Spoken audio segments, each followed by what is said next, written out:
Il y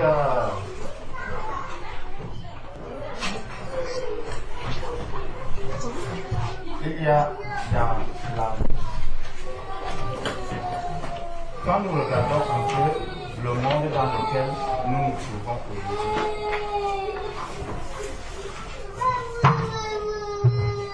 quand nous regardons le monde dans lequel on se trouve,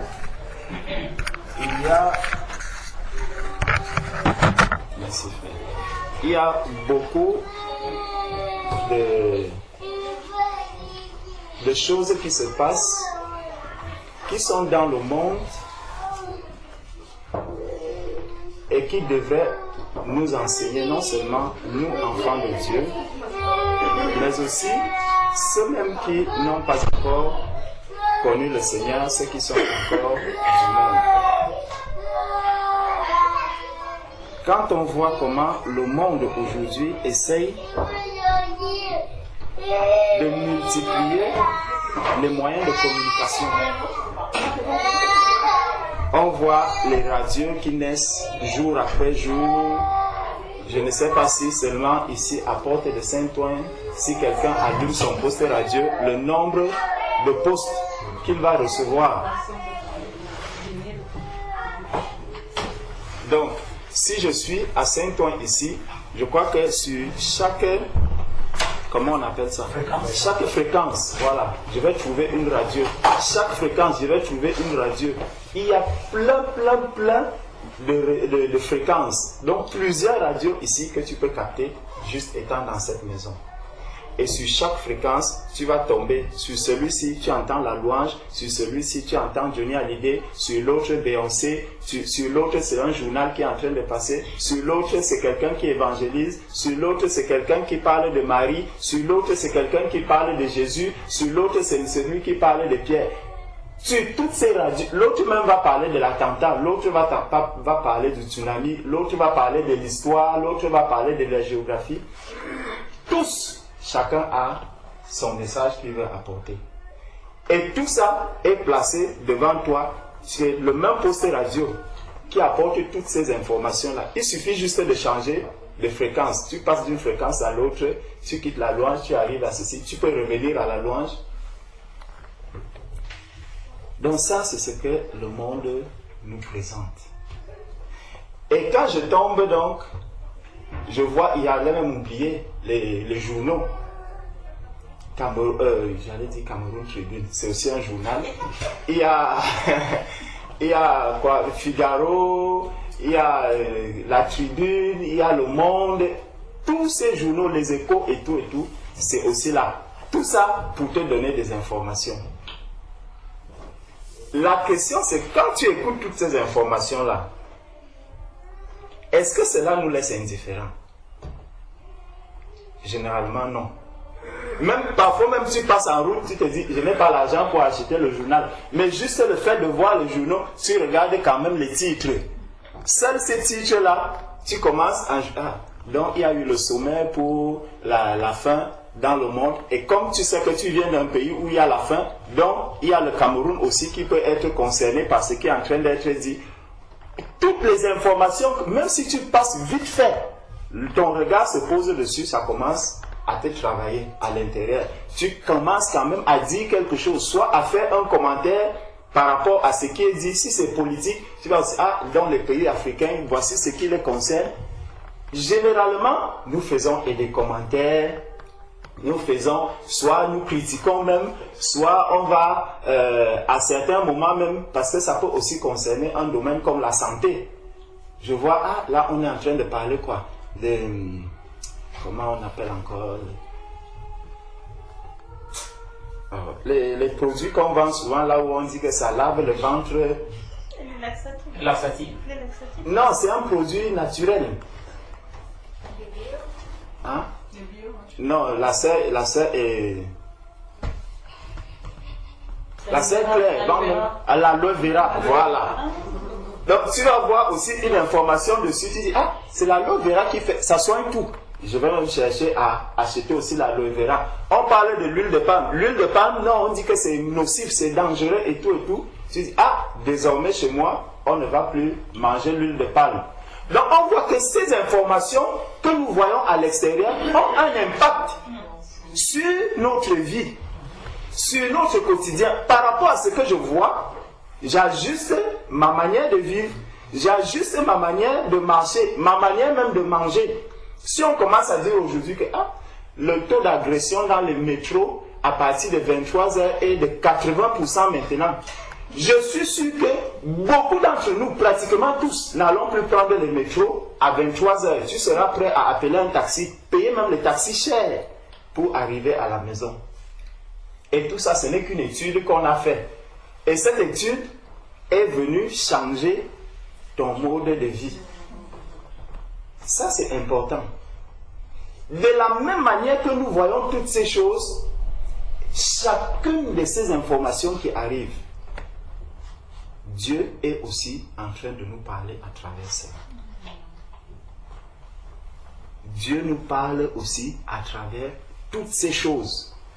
Mais le comble, la différence, c'est que quand c'est des choses charnelles, je serai très attiré par cela. Je serai prêt à adapter une nouvelle attitude, un nouveau comportement, une nouvelle manière de vivre. Seulement parce que j'ai vu ça dans un journal. Mais quand ça va concerner le domaine spirituel, je vais dire, c'est pour les autres. Je vais entendre comment ma soeur est en train de parler de l'enseignement de la femme, alors que moi-même j'étais pasteur, mais ça me laisse indifférent. Je me dis,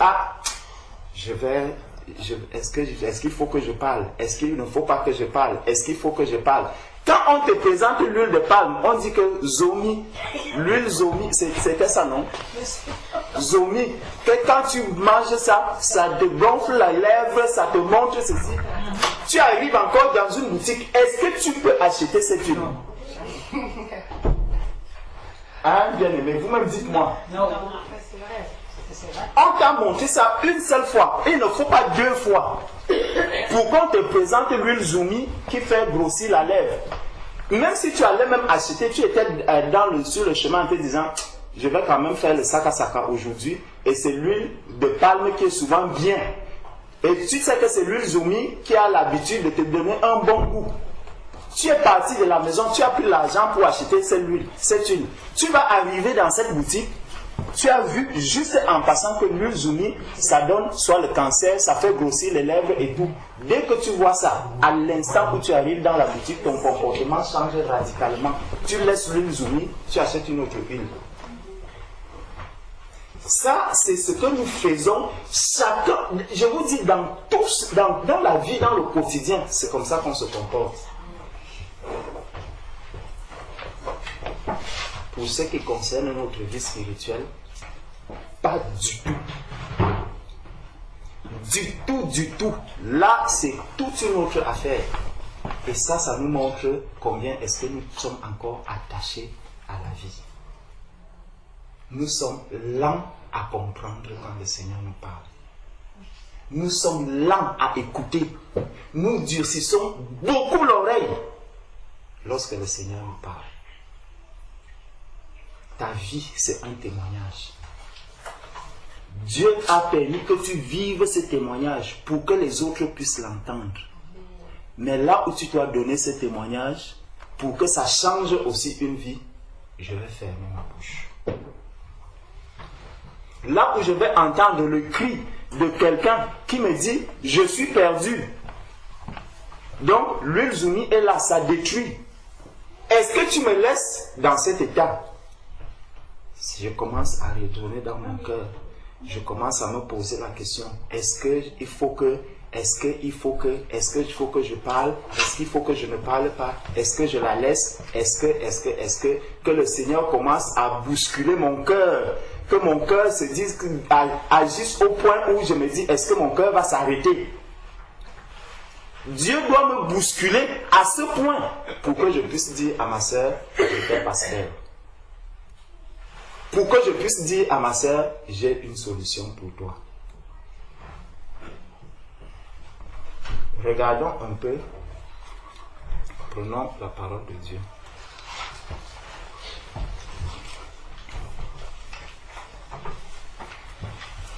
c'est vraiment une grâce de pouvoir comprendre ce que le Seigneur fait dans chacune de nos vies, comment est-ce que nous marchons avec le Seigneur et la négligence que nous avons par rapport à notre vie spirituelle, par rapport à notre marche, par rapport à ce que le Seigneur attend de nous.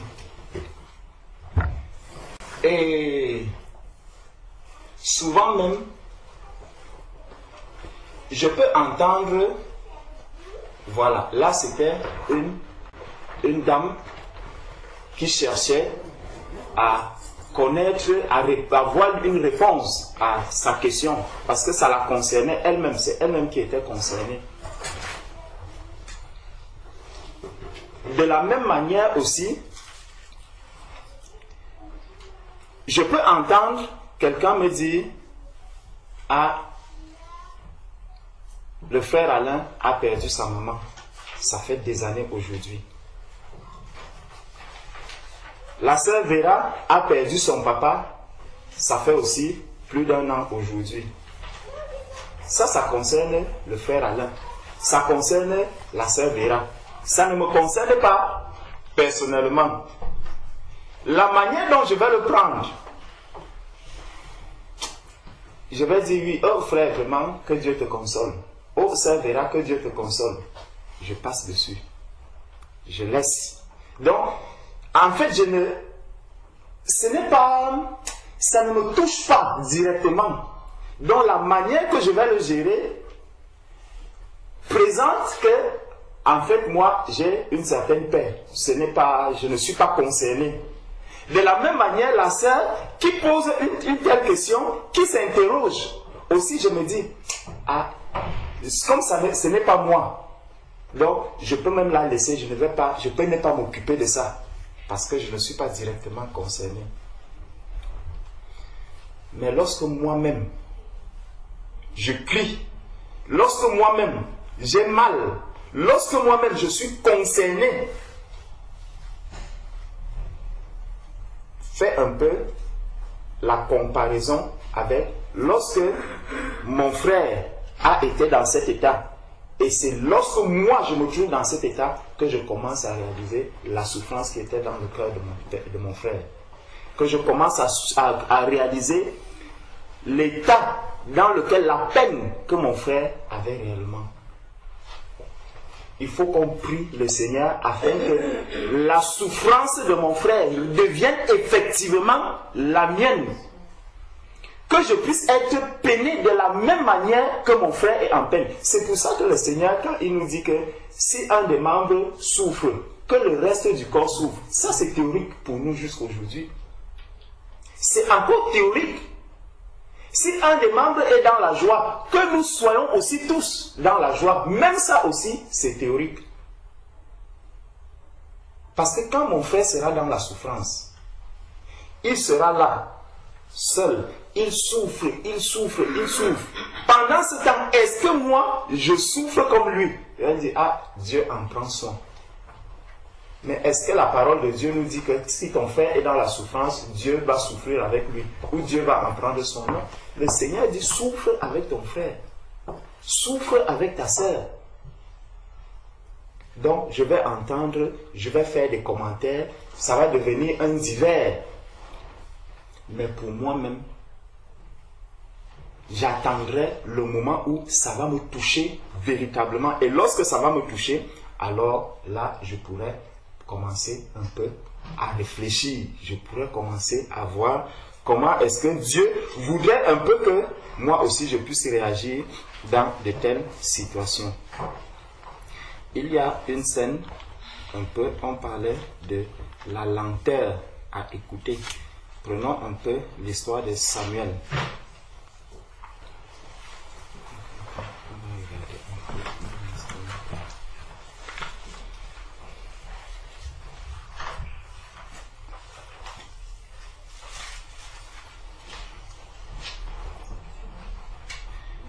Avant d'aller dans Samuel, prenons Luc chapitre 24. Luc, chapitre 24.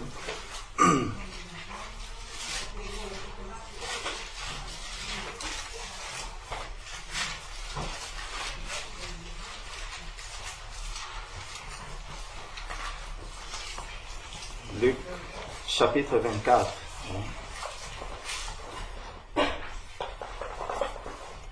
Luc 24, à partir du verset 15.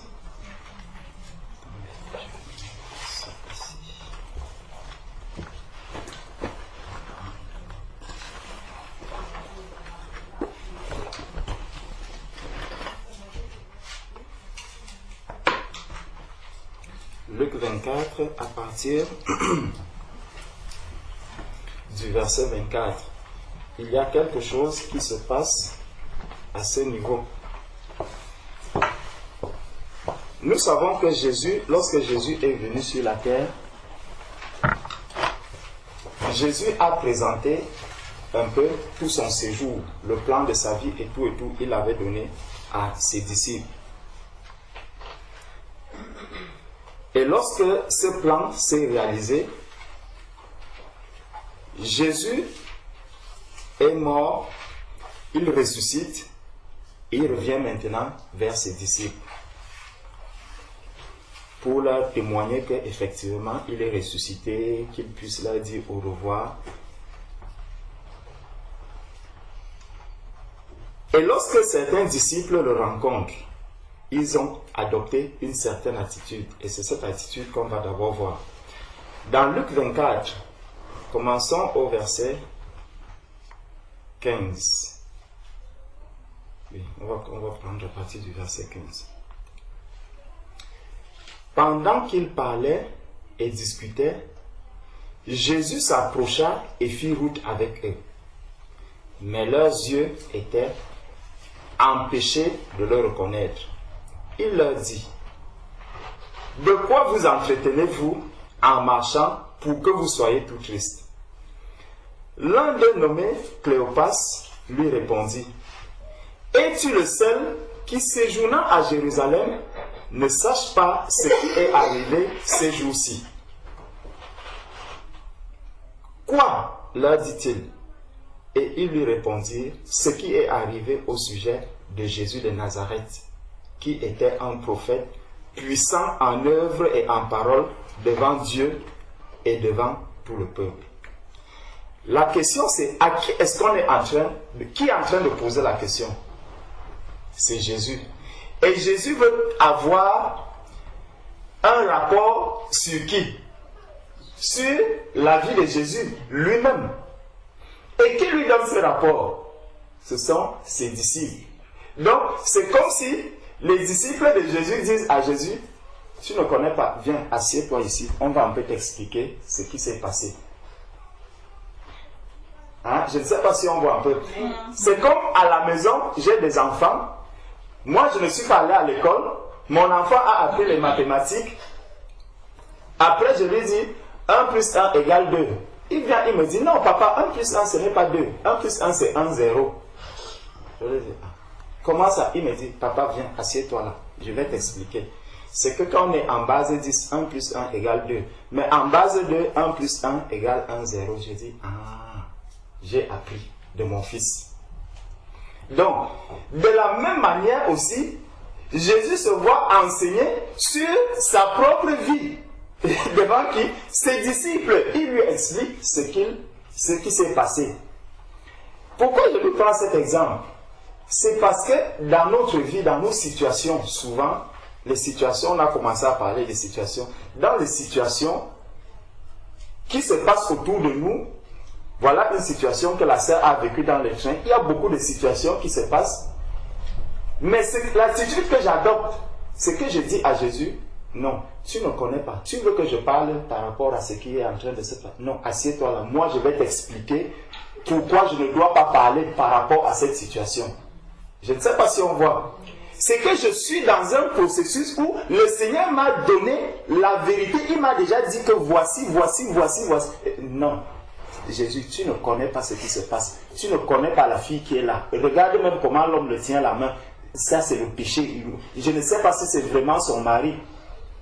je vais t'apprendre, Jésus, comment je dois me comporter dans cette situation. Assieds-toi, je t'explique ce qui s'est passé réellement. C'est ce que les disciples sont en train de faire ici. Ils voient Jésus-Christ, lui-même qui est le maître, l'acteur principal, mais ils vont lui expliquer ce qui s'est passé au moment où Jésus était en train d'être livré. Donc, on était au verset 19. Quoi, leur dit-il? Donc Jésus, il va donc prendre la place que vous lui donnez, la place d'élève. Il va donc vous écouter en ce moment.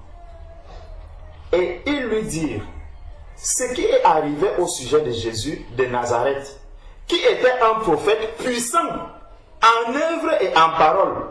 Ce sont ses disciples qui parlent. Devant Dieu et devant tout le peuple. Et comment les principaux sacrificateurs et nos magistrats l'ont livré pour le faire condamner à mort et l'ont crucifié. Donc, ils ne comprennent pas ce qui s'est passé. Pourtant, Jésus leur avait expliqué. Nous espérions que ce serait lui qui délivrerait Israël. Mais avec tout cela, voici le 3e jour que ces choses se sont passées. Est-ce que Jésus ne leur avait pas dit? Il est vrai que quelques femmes d'entre nous nous ont fort étonnés, s'étant rendues de grand matin au sépulcre. Et n'ayant pas trouvé son corps, elles sont venues dire que des anges leur sont apparus et ont annoncé qu'il est vivant. Quelques-uns de ceux qui étaient avec nous sont allés au sépulcre et ils ont trouvé les choses comme les femmes l'avaient dit. Mais lui, ils ne l'ont point vu. Alors Jésus leur dit: oh, homme sans intelligence, oh, servante lent à comprendre, lent à écouter quand je te parle, lent à agir quand je te parle, lent à obéir quand je te parle, et dont le cœur est lent à croire tout ce qu'ont dit les prophètes. Le cœur n'est pas prêt, il n'est pas apte, il n'est pas prompt à agir. Quand le Seigneur me dit: va, parle à cet homme, je me lève, je vais, je parle. Je parle de la part du Seigneur. Je ne parle pas parce que ça vient de moi. Je parle parce que le Seigneur, le Saint-Esprit m'a révélé cela à l'instant même. Je me lève et je parle. Je finis de parler, j'accomplis la mission du Seigneur. Je me tais, je me range. Le Seigneur dit: ô homme sans intelligence et dont le cœur est lent à croire tout ce qu'ont dit les prophètes. Ne fallait-il pas que le Christ souffrit ces choses et qu'il entrait dans sa gloire? Ne fallait-il pas que tu donnes ton témoignage du début jusqu'à la fin à cette femme? Le temps était-il aussi court pour lui dire: depuis que ma sœur, j'étais pasteur, tu aurais reçu le numéro de téléphone à temps, tu aurais même eu le temps de partager déjà quelques messages, quelque chose avec cette sœur, et que cela aurait même aidé peut-être celui qui était avec elle. Ne fallait-il pas que le Christ souffrit ces choses et qu'il entra dans sa gloire? Ça, c'est juste parce que c'est le témoignage que l'on a eu aujourd'hui. Mais chacun de nous se reconnaît dans une situation où il s'est trouvé là-dedans. Où le Seigneur lui a parlé inédit, face à face. Et on a été lent à écouter, lent à agir.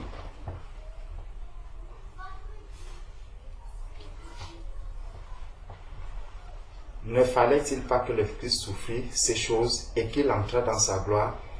Et commençant par Moïse et par tous les prophètes, il leur expliqua dans toutes les Écritures ce qui le concernait.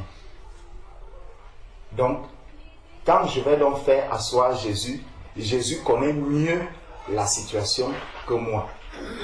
Jésus sait pourquoi il me dit: mon fils, va, parle à cette personne. Jésus sait pourquoi il me dit, mon fils, lève-toi, va rendre visite à telle personne. Jésus sait pourquoi il me dit, mon fils, lève-toi, va prier pour cette personne. Jésus sait pourquoi il me dit, mon fils, lève-toi, mets-toi en jeûne, parce qu'il y a des personnes qui sont en train de souffrir à tel endroit, parce qu'il y a ce message que je veux te transmettre, il y a telle chose que je veux te dire, il y a ceci que tu dois accomplir. Lève-toi et fais telle ou telle chose. Nous sommes souvent lents à écouter, lents à comprendre. Est-ce parce que je suis encore enfant? Est-ce parce que je ne connais pas encore celui que je sers? 1 Samuel.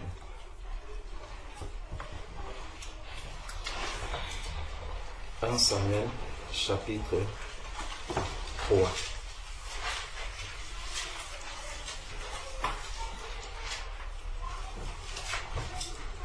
1 Samuel chapitre 3.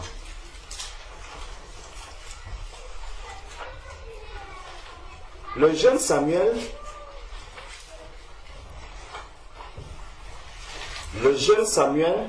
était au service de l'Éternel devant Élie. La parole de l'Éternel était rare en ce temps-là. Jusqu'aujourd'hui, nous pouvons dire que la parole de l'Éternel, elle est diffusée partout, elle est multipliée partout, il y a tout le monde qui en parle, mais il y a la parole de l'Éternel et il y a la parole de l'Éternel. Il y a des personnes, et c'est justement ce que cette dame était en train de dire, où le monsieur dit que non, c'est chacun qui dit, qui tient le discours qu'il veut à sa manière. Ça dépend des personnes, ça dépend de là où tu te situes, ça dépend de l'assemblée là où tu te trouves. Cette assemblée va dire, la femme pour qu'elle prie, elle doit porter le foulard. Telle autre assemblée va dire, la femme si elle prie, elle ne doit pas porter le foulard. La question c'est, qu'est-ce que Dieu, lui, il dit? Donc, ne croyons pas qu'aujourd'hui, la parole de l'Éternel n'est pas rare. La parole de l'Éternel reste rare. Et très peu sont prêts à parler de la vraie parole de l'Éternel, à annoncer le vrai message de Jésus-Christ. Donc, la parole de l'Éternel reste toujours rare jusqu'aujourd'hui. Quand tu vas dire, ma sœur n'enseigne pas, quelqu'un d'autre va te dire non, ça c'est parce qu'ils sont misogynes. C'est ça, non? C'est le mot. Ils sont des misogynes.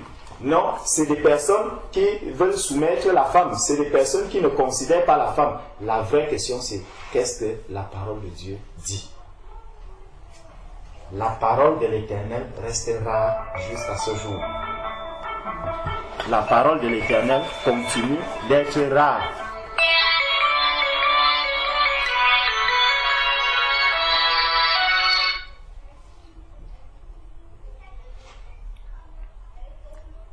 La parole de l'Éternel continue d'être extrêmement rare aujourd'hui.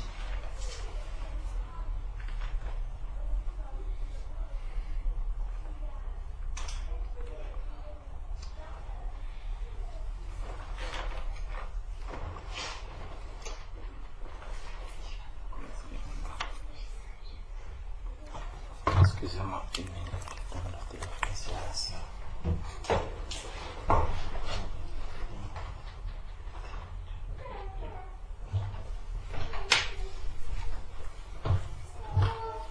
Donc,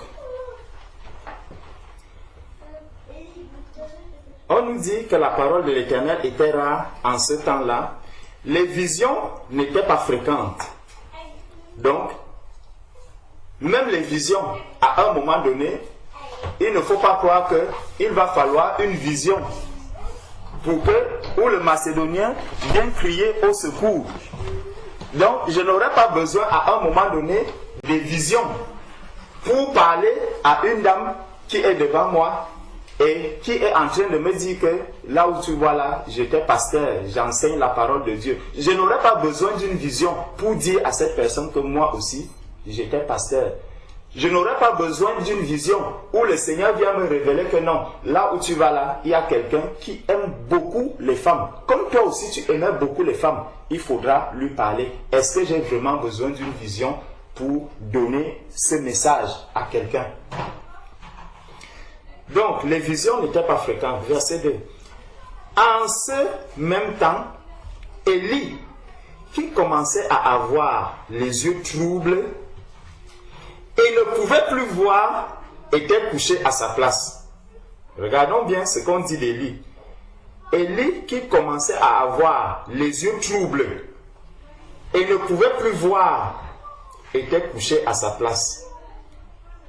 La lampe de Dieu n'était pas encore éteinte et Samuel était couché dans le temple de l'Éternel où était l'arche de Dieu.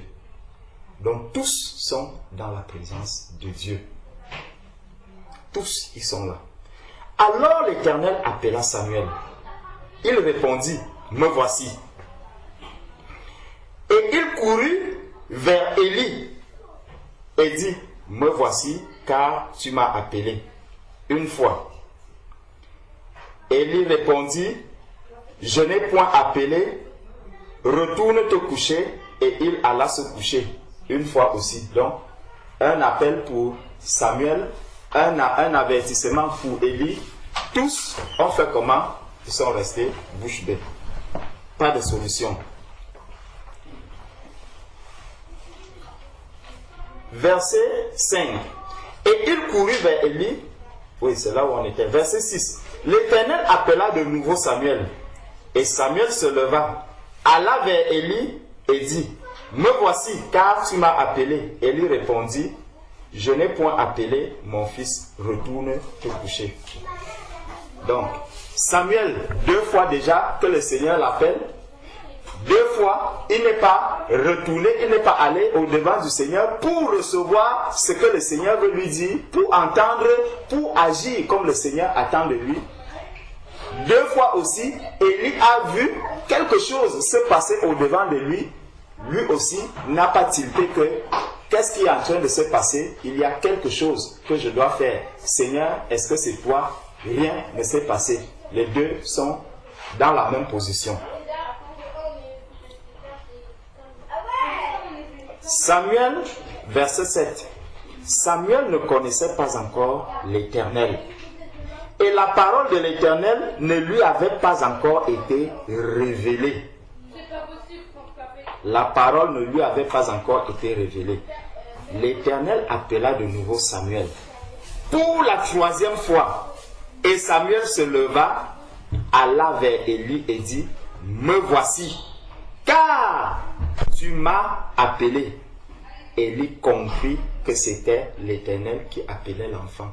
Il fallait 3 fois de suite pour que l'enfant se présente à Élie et que Élie comprenne. Nous sommes lents à comprendre. Le Seigneur va m'alerter. Il m'alerte, il m'alerte, il m'alerte. Ça, nous sommes ici dans le domaine spirituel. Souvenons-nous de l'huile de palme Zuma. Tu allais faire des achats, donc tu avais déjà dans ton cœur que je vais faire ceci. Quand on m'a montré que ça tue, immédiatement, j'ai changé d'attitude. J'ai changé de comportement. Donc, je peux dire, je me suis converti radicalement par rapport à mon comportement vis-à-vis de l'huile Zuma. Là, c'est la vraie conversion. Je me suis converti radicalement. Un seul or, tu comprends? C'est que quand les choses se passent par rapport aux choses de la chair, je vais prendre une décision radicale.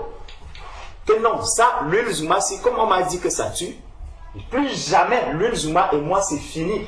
Non seulement moi, même mes enfants, je ne vais plus accepter qu'un de mes enfants puisse consommer cette huile. Mon mari, quand il va arriver, même s'il aimait l'huile Zuma, je vais d'abord le faire asseoir. Je lui dis, écoute chérie, j'ai vu quelque chose aujourd'hui. Ce n'est même pas qu'elle a fait des études. Parce que, est-ce que tu es même sûr que ce qu'on dit est vrai? Tu n'es pas sûr.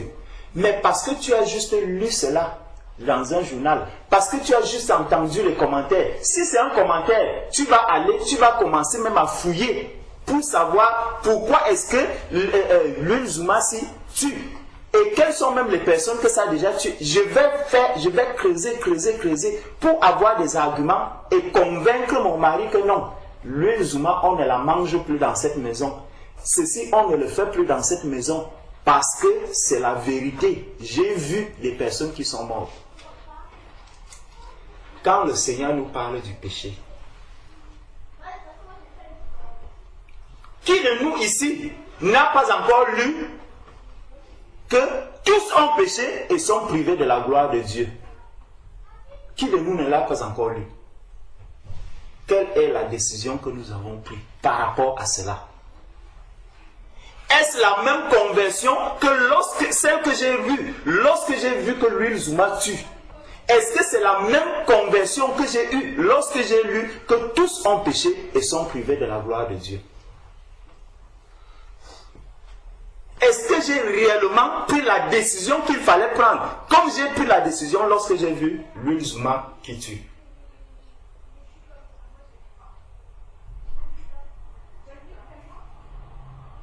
À chacun de répondre à cette question. Samuel est venu au-devant d'Élie 3 fois. Élie n'arrivait pas. Élie il ne voyait que du feu, comme on dit. Dieu est patient.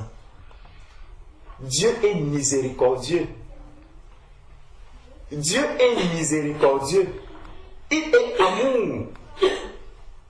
Il donne jusqu'à la 3e fois à Samuel d'écouter, d'entendre comment est-ce que Dieu lui parle, comment Dieu l'appelle.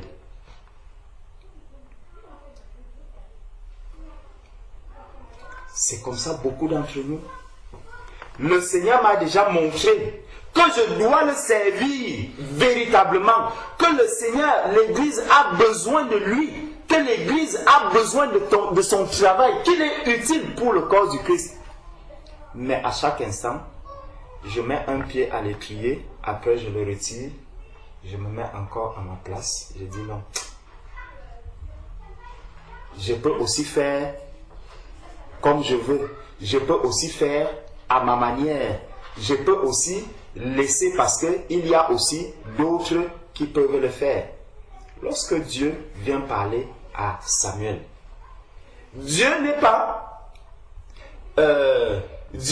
lui a pas dit immédiatement, c'est moi Dieu qui suis en train de te parler, lève-toi. Si Dieu le lui avait dit, Samuel se serait arrêté, il ne serait pas allé vers Élie. Mais c'est parce qu'il a vu quelqu'un qui se présente à lui dans l'anonymat, qui est là, il entend un message, Dieu est en train de lui parler, mais il ne comprend pas. Le verset 7 nous a dit qu'il ne connaissait pas encore l'Éternel. Les disciples que nous avons lus dans Luc 24, l'attitude qu'ils ont eue, est-ce qu'ils ne connaissaient pas l'Éternel? Est-ce que Jésus ne leur avait pas dit? C'est que nous sommes lents à croire. C'est ce que le Seigneur leur a reproché. Ô homme, vous êtes lents à croire. Homme sans intelligence, lents à croire. Nous manquons d'intelligence. Nous sommes lents à croire. Nous sommes lents à écouter. Nous sommes lents à prendre les décisions pour ce qui concerne notre vie éternelle, pour ce qui concerne l'éternité. Mais pour les choses de la chair, nous sommes prêts, prompts à agir. Qui ici de nous, prenons un exemple, quelqu'un ici au milieu de nous n'a pas d'enfant. Et le même jour, on lui dit que, ah, vraiment, tel a reçu le don de donner les enfants. Dès que tu entends seulement ça, même si tu es encore assis au milieu de nous, ton cœur commence à palpiter. Ça va faire un choc dans ton cœur. Ah, ma soeur, j'ai appris que le frère Franck, maintenant, dès qu'il prie pour toi, tu es seulement enceinte. Dès qu'il prie pour toi une fois, ton cœur commence à faire boum boum, boum boum, boum boum. Tu dis, dès quand tu quittes même de là, tu arrives, tu dis, bonsoir frère Franck. Vraiment, est-ce que je peux passer là-bas à la maison prier pour toi? Parfois à 23 heures. Ton mari même, en ce moment, même le mari qui est inconverti, le mari qui ne croit pas encore au Seigneur, tu seras prêt à lui dire, chérie, écoute, hein, ce que tu fais souvent, aujourd'hui là, tu vas m'accompagner chez le frère Franck. Là, ça ne sera plus ce ne sera plus que je demande où. Écoute, hein, aujourd'hui c'est aujourd'hui. Je ne veux même pas. Tu me dis que tu es quoi? Tu es fatigué? Moi, je n'ai pas d'enfant. Hein. Je vais là où on prie. Je vais être enceinte. Le mari va se lever immédiatement parce que tu ne lui donnes pas le choix. Il va se lever, il va t'accompagner jusqu'à ce que le frère Franck ait prié pour toi. Et ça sera terminé. Ça, c'est parce que c'est des choses qui concernent ma chair, mon quotidien. C'est des choses qui vont m'apporter un plaisir, une joie charnelle. Je vais prendre une décision radicale. Je serai ferme dessus. Je ne vais pas essayer de tergiverser. Même avec mon mari qui est inconverti, là on ne saura pas que je suis marié à un mari inconverti. Je ne pourrais même pas donner la possibilité à cet homme de manifester l'inconversion ou l'incrédulité en ce moment-là. Je ne lui donne pas le choix. C'est comme ça, le Seigneur nous enseigne au travers de ces comportements que nous adoptons dans les choses de la chair pour nous montrer que spirituellement, c'est la même attitude que nous devons adopter. C'est la même attitude pour montrer que je ne suis pas lent à croire. Quand je lis, j'agis immédiatement. Le Seigneur est venu parler à Élie 3 fois. Il est venu parler à Samuel 3 fois. La parole de Dieu nous a dit que Samuel ne connaissait pas encore l'Éternel. Il ne connaissait pas encore la voix de l'Éternel. La parole de Dieu nous a dit plus haut que Élie, là, on nous a donné le problème de Élie, le problème que Élie avait. La lampe de Dieu n'était pas encore éteinte et Samuel était couché dans le... Non. Verset 2, voilà. En ce temps-là, Élie, qui commençait à avoir les yeux troubles et ne pouvait plus voir, était couché. Donc, il avait les yeux troubles et il ne pouvait plus voir. Il était couché. La question c'est, toi, aujourd'hui, qu'est-ce qui t'empêche même d'entendre? Mais on nous a montré Élie, lui, il avait un problème de vision. Mais est-ce qu'il avait un problème d'oreille? Non. Donc, toi, tu vas justifier en te disant, moi, j'étais trop pressé. Non, c'est que mon esprit était déjà à la communion fraternelle. Mon esprit était à la communion fraternelle. Ton esprit à la communion fraternelle. Est-ce que la communion fraternelle, qui est-ce que tu vas rencontrer là-bas? Le Seigneur peut même t'amener sur le chemin de la communion fraternelle à retrouver une âme, parler à une âme, porter un message à cette âme-là. Et puis quand tu auras fini de faire, le Seigneur te dit maintenant, tu peux aller à la communion fraternelle. Et tu seras très réjoui dans ton cœur d'avoir fait ce que le Seigneur attendait de toi. C'est ça qui fait la différence et c'est ça qui nous révèle réellement qu'est-ce que l'Église de Jésus-Christ. L'Église n'est pas prisonnière. L'Église n'est pas... c'est une Église qui est vivante. C'est une Église qui agit. C'est une Église qui manifeste le fruit de l'Esprit. Je me suis engagé à suivre le Seigneur, à aller faire un travail pour le Seigneur. Lorsque le travail du Seigneur se présente, souvent, je n'ai même plus les oreilles pour entendre ce que Dieu est en train de vouloir me dire. Ce que je dois faire en ce moment-là, je le perds totalement de vue. Et qu'est-ce que le Seigneur va faire? Donc, verset 9 maintenant. Et il dit à Samuel, va, couche-toi. Et si l'on t'appelle, tu diras, parle, Éternel, car ton serviteur écoute. Et Samuel alla se coucher à sa place. Il y a un nom que Élie lui donne ici maintenant. Le verset 1 nous a dit que le jeune Samuel était au service de l'Éternel devant Élie. Pourtant, il ne connaissait pas encore l'Éternel au verset 7. Mais il était au service. Élie lui donne maintenant quelque chose qui le fait avancer en lui disant: ton serviteur écoute. Ton serviteur écoute. Donc, Élie comprend que Samuel comprend qu'il n'était pas le serviteur d'Élie, mais qu'il était le serviteur de l'Éternel. C'est ici que Samuel va le comprendre. Il dit: ton serviteur écoute. Donc, tu étais là au service, mais sache que tu n'étais pas à mon service, tu étais au service de l'Éternel.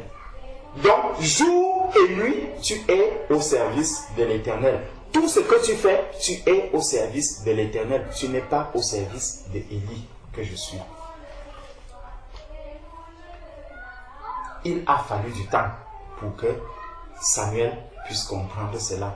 Et pour que Élie comprenne que, en fait, ce qui est en train de se passer, Dieu est en train d'appeler déjà Samuel, de vouloir lui parler, de vouloir l'utiliser véritablement pour une autre mission bien précise.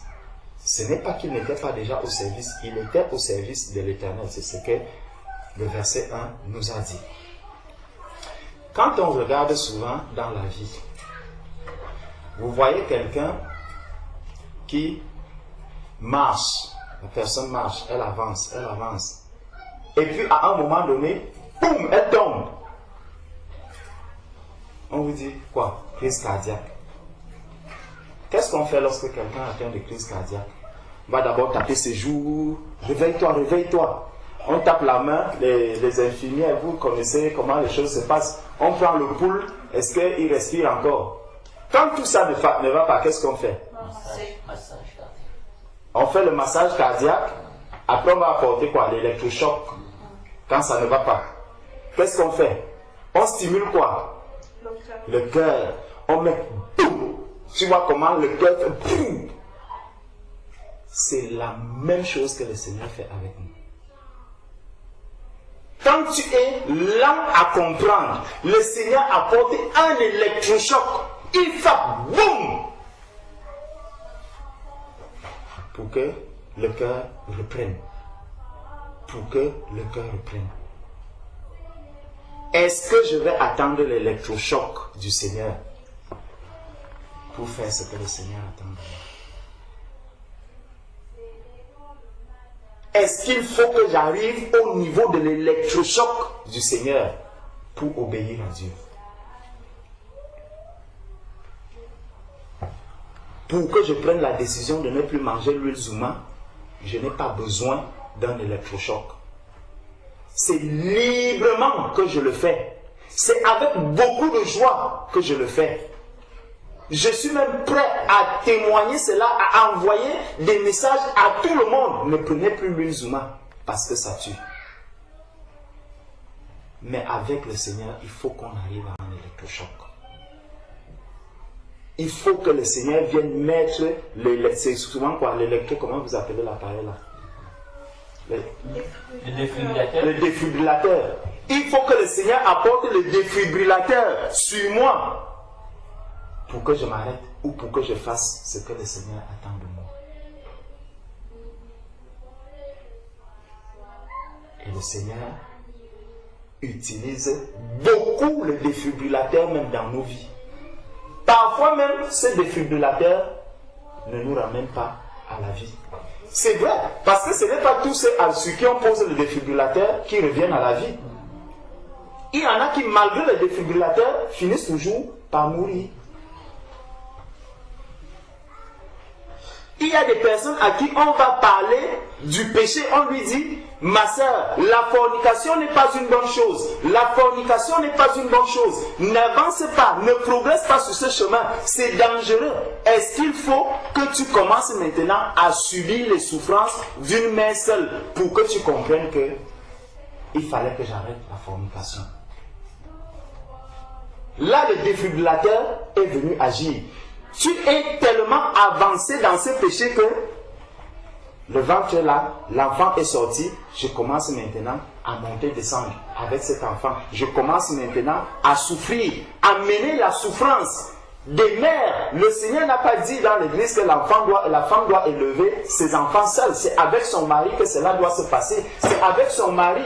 C'est avec le mari que la femme doit se retrouver pour vivre une vie de couple. C'est ce que le Seigneur attend de ses enfants. est-ce qu'il faut donc que le Seigneur, que j'arrive au point d'avoir un enfant, de me mettre dans ces souffrances, je vais commencer à marcher, mais seul, je descends, mais seul, je fais ceci, mais seul, mais seul, mais seul.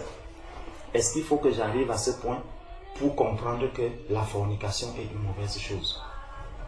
Est-ce qu'il faut que j'arrive au point où on m'aura retiré tous les permis, tous les points de mon permis de conduire pour que j'arrête de rouler vite sur les routes? Les défibrillateurs du Seigneur. Malgré cela, il y a même des personnes à qui on retire tous les points. Ils commencent maintenant à rouler même sans permis. Ils prennent quand même la voiture, ils se mettent sur la route, ils roulent. Donc le défibrillateur n'a même pas eu d'effet. Est-ce qu'il va falloir que tu arrives au divorce pour te soumettre à ton mari? C'est quand on est maintenant divorcé que je commence à comprendre que ouais, si j'avais été soumise. C'est quand on est déjà divorcé que je comprends, ouais, si j'avais aimé mon épouse, nous serions encore ensemble aujourd'hui. Le défibrillateur est passé. Malgré cela, tu n'as pas écouté. Le Seigneur a utilisé beaucoup de moyens, beaucoup de canaux pour te parler, pour me parler. Mais j'ai été lent à comprendre.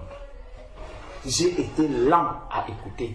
Mon oreille a été endurcie. J'ai fermé l'oreille. Lorsque le défibrillateur est arrivé, il y a eu l'électrochoc dans le cœur. C'est là où je commence à dire, si j'avais su. Si j'avais su. J'ai perdu mon permis. Il faut maintenant que je reparte à l'auto-école. Et quand j'arrive à l'auto-école maintenant, on me dit, monsieur, même le code de la route, vous ne le connaissez même pas. Hein? Tu arrives, tu recommences là, 20 fautes. Alors que tu étais déjà un conducteur. Donc le Seigneur te ramène maintenant au point.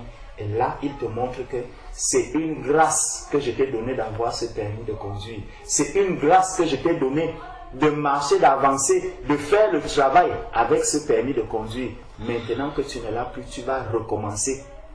Et ça va t'aider à comprendre que tu ne dois pas rouler n'importe comment sur les routes.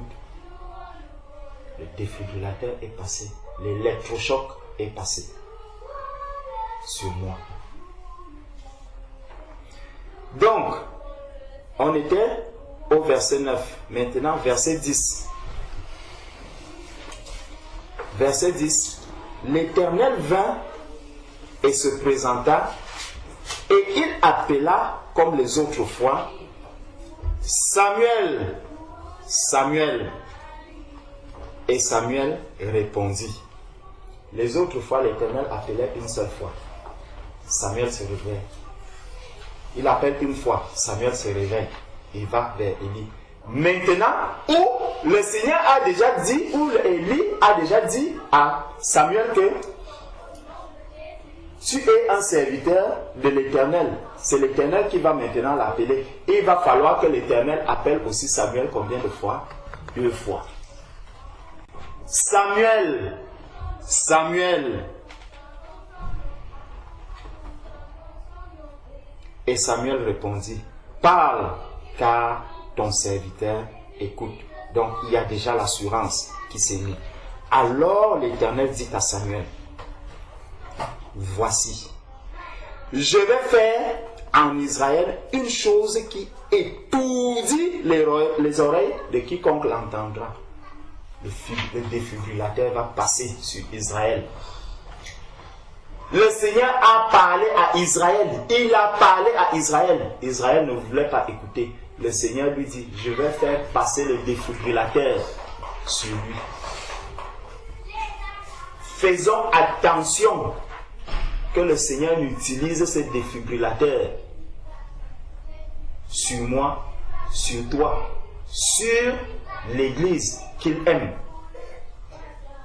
Le défibrillateur du Seigneur.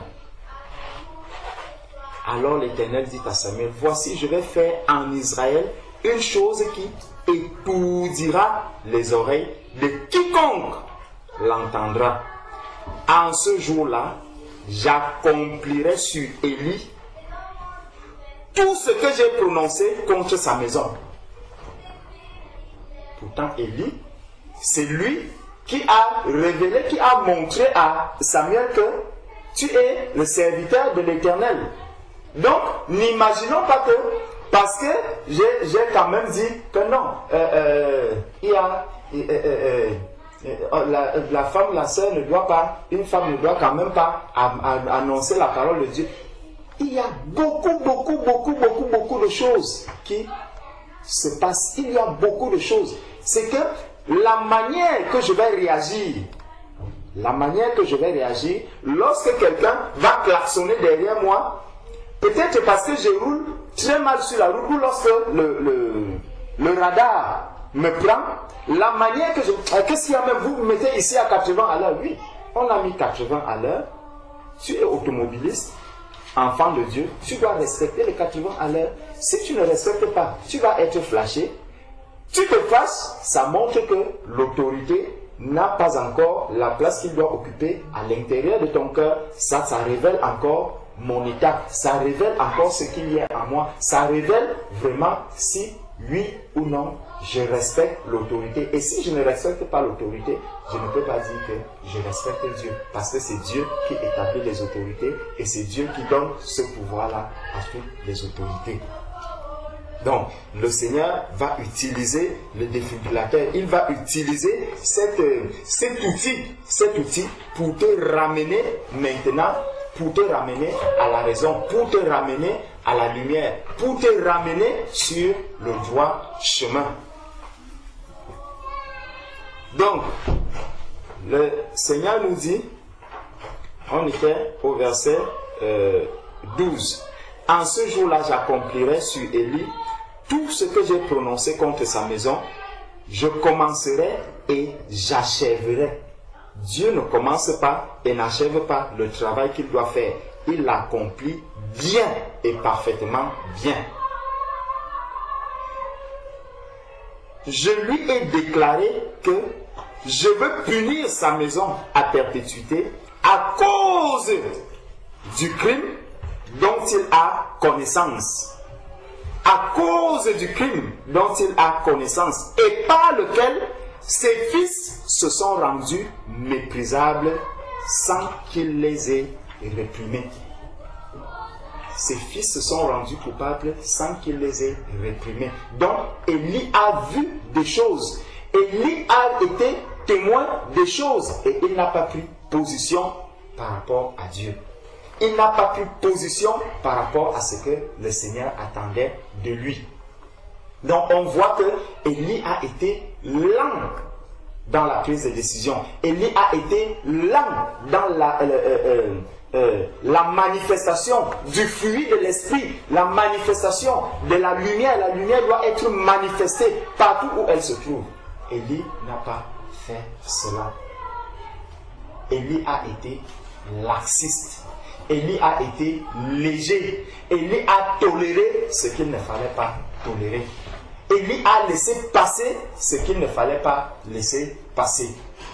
Donc le Seigneur lui a dit, il lui a promis. Et si nous voulons comprendre qu'est-ce qui s'était réellement passé, retournons juste en arrière dans 1 Samuel chapitre 2.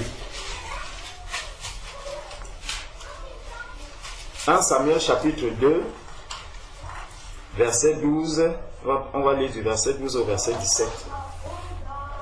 1 Samuel chapitre 2, verset 12 à 17. Les fils d'Élie étaient des hommes pervers.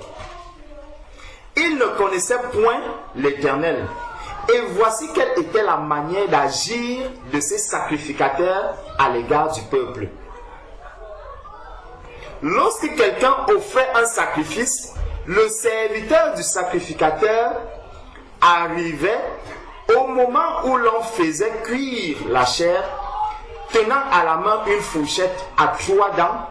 Il piquait dans la chaudière, dans le chaudron, dans la marmite ou dans le pot, et tout ce que la fourchette amenait, le sacrificateur le prenait pour lui.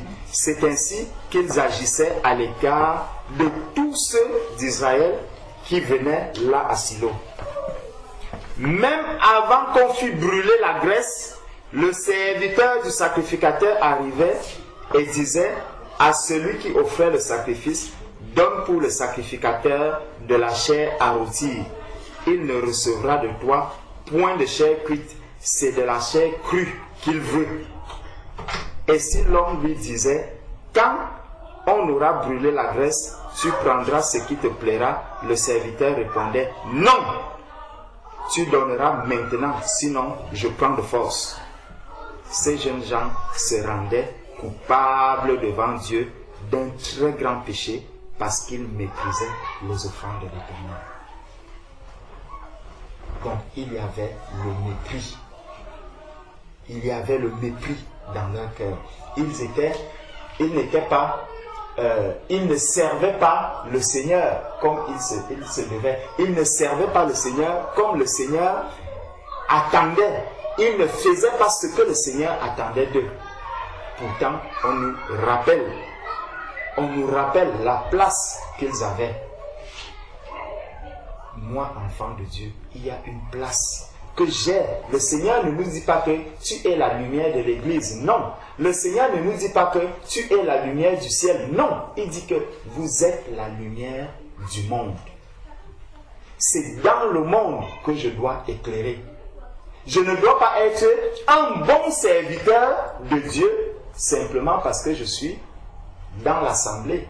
Je ne dois pas être un bon serviteur de Dieu seulement parce que je suis avec un frère ou parce que je suis avec une sœur. Je suis la lumière du monde. Partout où je suis, je dois éclairer.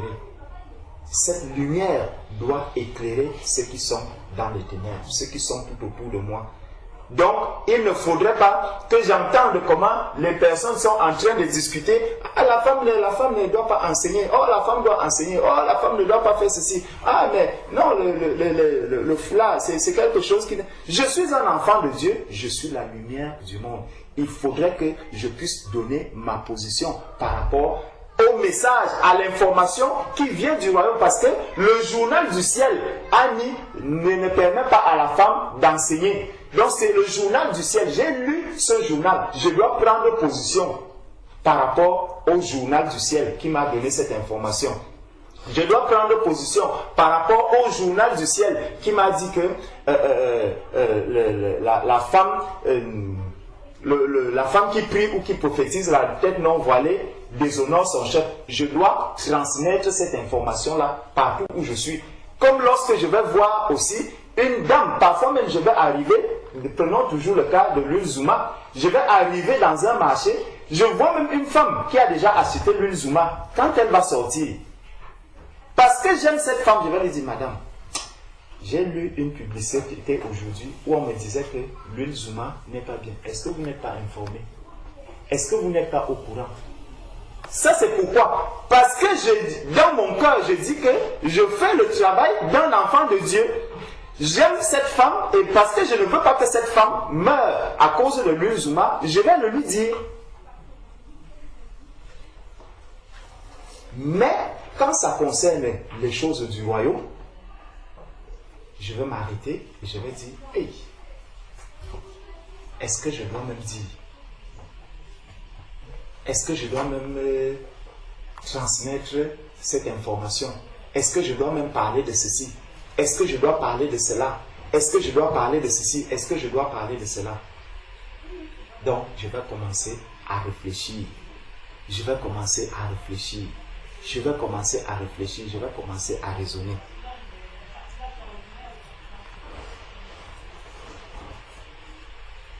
Donc, continuons au verset 27. Allons au verset 27. Un homme de Dieu vint auprès d'Élie et lui dit, ainsi parle l'Éternel, ne me suis-je pas révélé à la maison de ton père lorsqu'ils étaient en Égypte, dans la maison de Pharaon?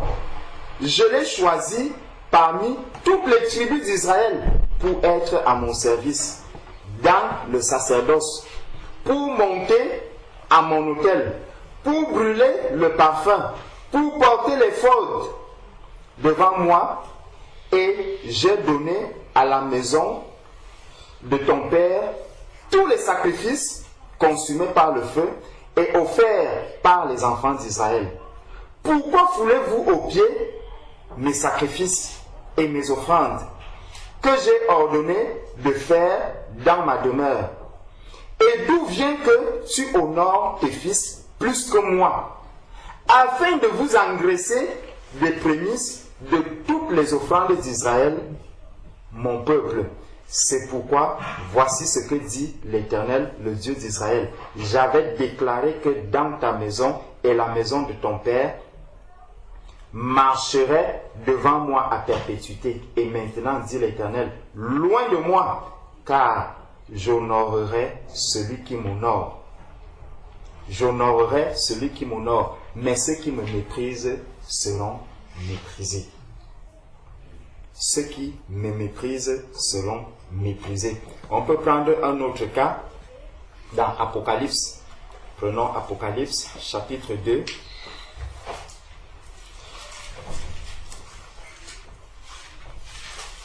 Apocalypse, chapitre 2.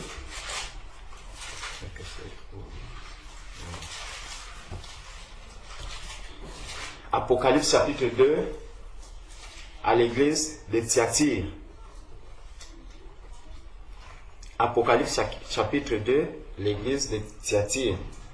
On va lire du verset 19. Verset 19 à 23. Je connais tes œuvres, ton amour, ta foi, ton fidèle service, ta constance et tes dernières œuvres plus nombreuses que les premières.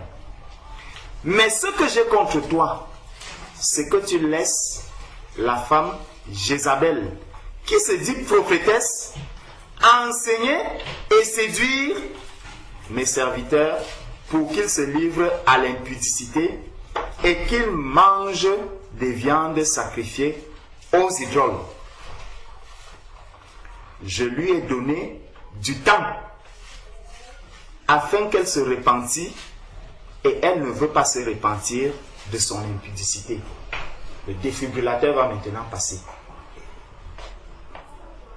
Voici, je vais la jeter sur un lit et envoyer une grande tribulation à ceux qui commettent adultère avec elle, à moins qu'elles ne se repentent de leurs œuvres. Je ferai mourir de mort ses enfants, et toutes les églises connaîtront que je suis celui qui sonde les cœurs, les reins et les cœurs, et je vous rendrai chacun selon vos œuvres.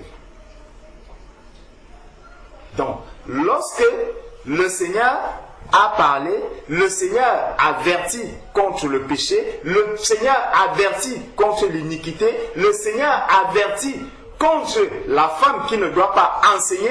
Est-ce que je dois laisser ma sœur, est-ce que je dois laisser ma sœur continuer sur ce droit chemin et me taire, la laisser avancer dans cet état? Est-ce que je dois laisser, j'entends mon frère qui me dit, ah, quand moi je roule, même si c'est 80 à l'heure, moi je roule à 200 à l'heure, parce que je n'ai pas le permis français, parce que mon permis n'est pas un permis à point. Je vais lui dire que non, mon frère, non, tu n'as pas à rouler à 90 à l'heure, tu n'as pas à rouler à 200 à l'heure, roule à 80 à l'heure parce que c'est l'autorité qui demande de rouler à 80 à l'heure. Respecte cette autorité. Là, j'aurais adopté une attitude que le Seigneur va valider, que le Seigneur va apprécier. Sinon, je deviens comme Élie, qui a vu les choses se passer devant lui et n'a rien dit. Élie a vu comment ses enfants étaient en train de banaliser le service du Seigneur, comment ses enfants étaient en train de frauder devant le Seigneur, comment ses enfants étaient en train de faire mal. Mais Élie n'a rien dit. Mon frère, ma soeur ne va pas me tuer parce que je lui dis que mon frère, l'acte que tu es en train de poser là, sincèrement, ce n'est pas bien. Si c'est un enfant de Dieu, il va s'arrêter, il va écouter et il comprendra que effectivement, ce que tu lui dis est vrai. Combien de fois, si j'entends quelqu'un qui crie à côté de moi, combien de fois est-ce que je dois rester indifférent? Ce serait comme si les enfants d'Élie venaient dire à Élie, papa, comment tu vois que nous on doit faire le service à notre manière, parce que la manière dont tu fais là, ce n'est pas bon. Nous croyons que c'est ceci qui est bien. Ça aurait été encore plus grave pour Élie. Ses enfants ont fait, on ne nous dit pas qu'ils sont venus demander à leur père, mais le seul fait de le voir et que Élie ne réagisse pas, le Seigneur prend une décision et il trouve que Élie n'a pas agi comme il fallait. Élie n'a pas fait ce qu'il fallait. Donc, la femme Jézabel ici, lorsqu'on la laisse enseigner, lorsqu'on laisse la femme Jézabel enseigner, Jézabel, l'histoire de Jézabel, ce n'est quand on lit dans Apocalypse ici, l'histoire de Jézabel, c'est une histoire qui s'est déjà passée. La femme Jézabel, elle a vraiment fait des choses. Mais le Seigneur parle ici justement d'un esprit, l'esprit de Jézabel qui agit dans l'église. Ces femmes qui enseignent, c'est un esprit qui amène les femmes à prendre cette autorité que le Seigneur ne leur a pas donnée. Parce que quelqu'un va même dire que Jézabel était déjà décédée depuis. Jézabel, elle a été jetée par la fenêtre, ça fait très longtemps. Non, le Seigneur parle ici de l'esprit de Jézabel. C'est de l'esprit de Jézabel que le Seigneur réprimande ici, qu'il condamne. Et non seulement Jézabel elle-même, la manière dont elle est décédée, la manière dont Jézabel était décédée, c'est atroce ce qui lui était arrivé. Et le Seigneur dit ici, il dit que lorsque son défibrillateur va passer, il dit qu'il leur a donné le temps de se repentir, donc de quitter ses voies, d'abandonner ses voies, d'abandonner le fait de vouloir arracher l'autorité que le Seigneur ne leur a pas donnée. C'est pour ça que parfois quand vous voyez, on veille sur certaines choses, mais ça, ce n'est pas pour notre bien à nous seulement. C'est vrai que si nous laissons ces choses-là, le Seigneur va agir avec nous comme il a agi avec Élie. Donc chacun fait sa part. Je dis que ma sœur n'enseigne plus la parole de Dieu. Je l'aurais déjà dit et ma part de travail a été faite. Parce que ce que le Seigneur a dit à Élie, c'est que tu as vu tes enfants faire, tu n'as rien dit. Tu as été laxiste. Tu as laissé passer les choses. Et là, quand le défibrillateur arrive, je ne crois pas que ce défibrillateur aurait fait plaisir à Élie. Il serait vraiment attristé. De la même manière, lorsque je vais parler à ma sœur, je vais lui dire, ma sœur, respecte ton mari, ma sœur, soumets-toi à ton mari, mon frère, aime ta femme, reste avec ta femme, enseigne à ta femme, prie avec ta femme, fais ceci avec ta femme. Mon frère ne m'écoute pas. Quand demain ça va arriver, chacun est déjà dans son coin, est-ce qu'il a fallu qu'on arrive au divorce? Est-ce qu'il a fallu qu'on arrive devant un tribunal? Est-ce qu'il a fallu qu'on arrive à ce point pour que tu comprennes que ce que tu étais en train de faire n'était pas bien? Parfois, lorsque l'électrochoc vient passer, il n'y a plus moyen de reculer. On est arrivé devant le divorce. Le divorce a déjà été prononcé. Le mari est parti. Peut-être le mari commence même déjà à faire une autre vie. L'électrochoc, il va arriver, mais il n'y aura plus moyen de venir ramener la vie. Est-ce que c'est à ce point que nous voulons arriver? Donc, le Seigneur nous appelle vraiment à être obéissant, à pouvoir écouter quand il nous parle, à pouvoir prêter l'oreille à ce qu'il nous dit, à ce qu'il nous enseigne, à ce que nous avons, à l'information que nous avons lue dans ce journal que nous avons aperçu. Ce journal sur lequel nos regards se sont posés. Et lorsque j'ai lu cette information, je me suis arrêté. Parce que lorsque quelqu'un vient au Seigneur, lorsque quelqu'un s'engage avec le Seigneur, comme ma sœur Laure s'est engagée aujourd'hui, on lui a posé une question. Est-ce que tu acceptes Jésus-Christ comme ton Seigneur et comme ton Sauveur? Est-ce que tu acceptes Jésus-Christ comme ton Seigneur et ton Sauveur? De sa propre bouche, ma sœur a dit oui. Oui, je veux m'engager. Oui, je veux servir mon Seigneur. Oui, je veux être au service du Seigneur. Ma sœur Laure, sache donc que le Seigneur va te parler de plusieurs manières. Le Seigneur va te parler de plusieurs manières et il cherchera à voir si réellement tu as écouté ce que le Seigneur a dit. Si réellement tu as écouté que tu as maintenant l'autorité de chasser les démons, de chasser tout esprit qui veut encore venir te déranger. Si tu as cette autorité, le Seigneur va te parler de plusieurs manières pour que tu manifestes cette autorité, pour que tu agisses et que ces démons et que toute œuvre des ténèbres ne puisse plus venir te faire croire que tu n'as pas encore reçu ce que Dieu a promis à tous ses enfants, l'Esprit Saint. Le Seigneur nous parle de plusieurs manières. Dans Job 33, verset 14, il dit « Dieu parle tantôt d'une manière, tantôt d'une autre. » Mais on y prend point garde. Alors on peut regarder ce verset. Il dit que Dieu parle tantôt d'une manière, tantôt d'une autre. Job 33, verset 14. Dieu parle cependant, tantôt d'une manière, tantôt d'une autre, et l'on n'y prend point garde.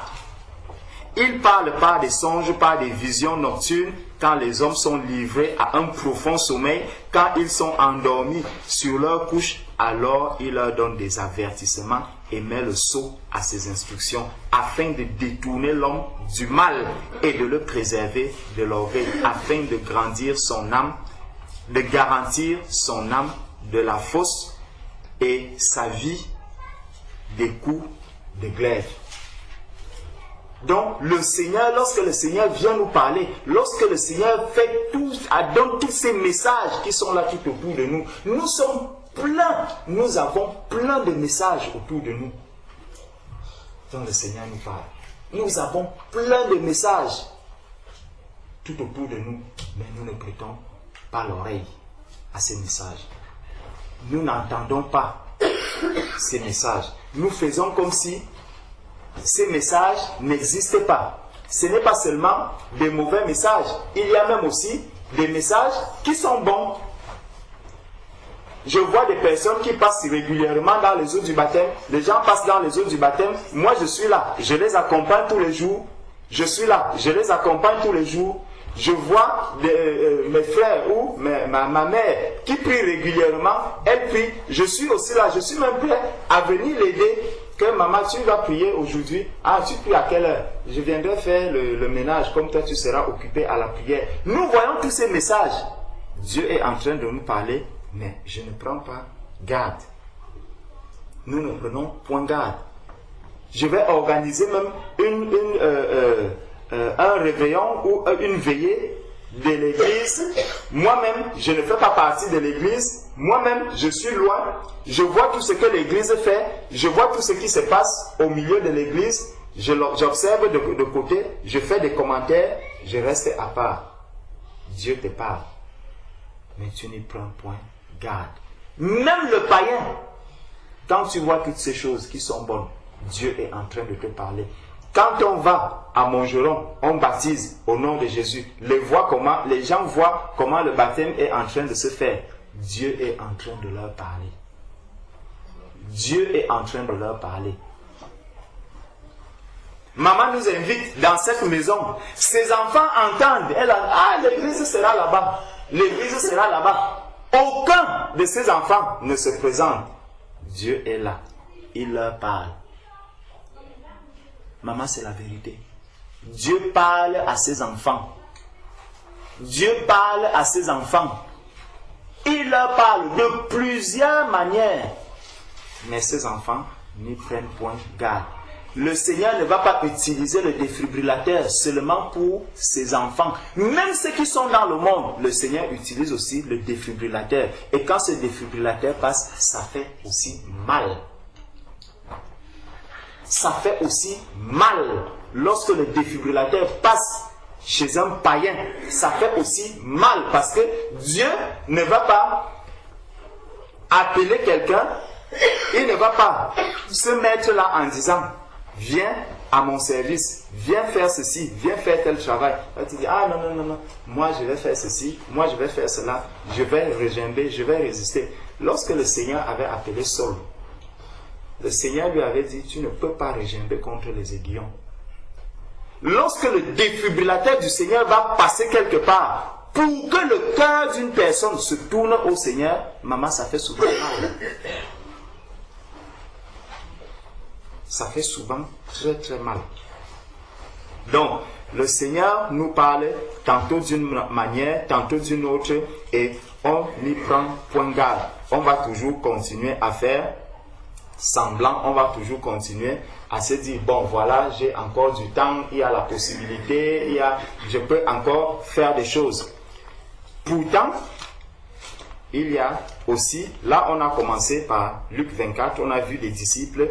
Revenons maintenant dans Jean. On va aussi voir une certaine attitude.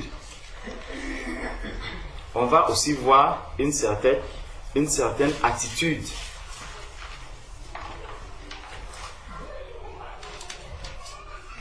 Dans Jean chapitre 1, à partir du verset 35. Jean chapitre 1 à partir du verset 35.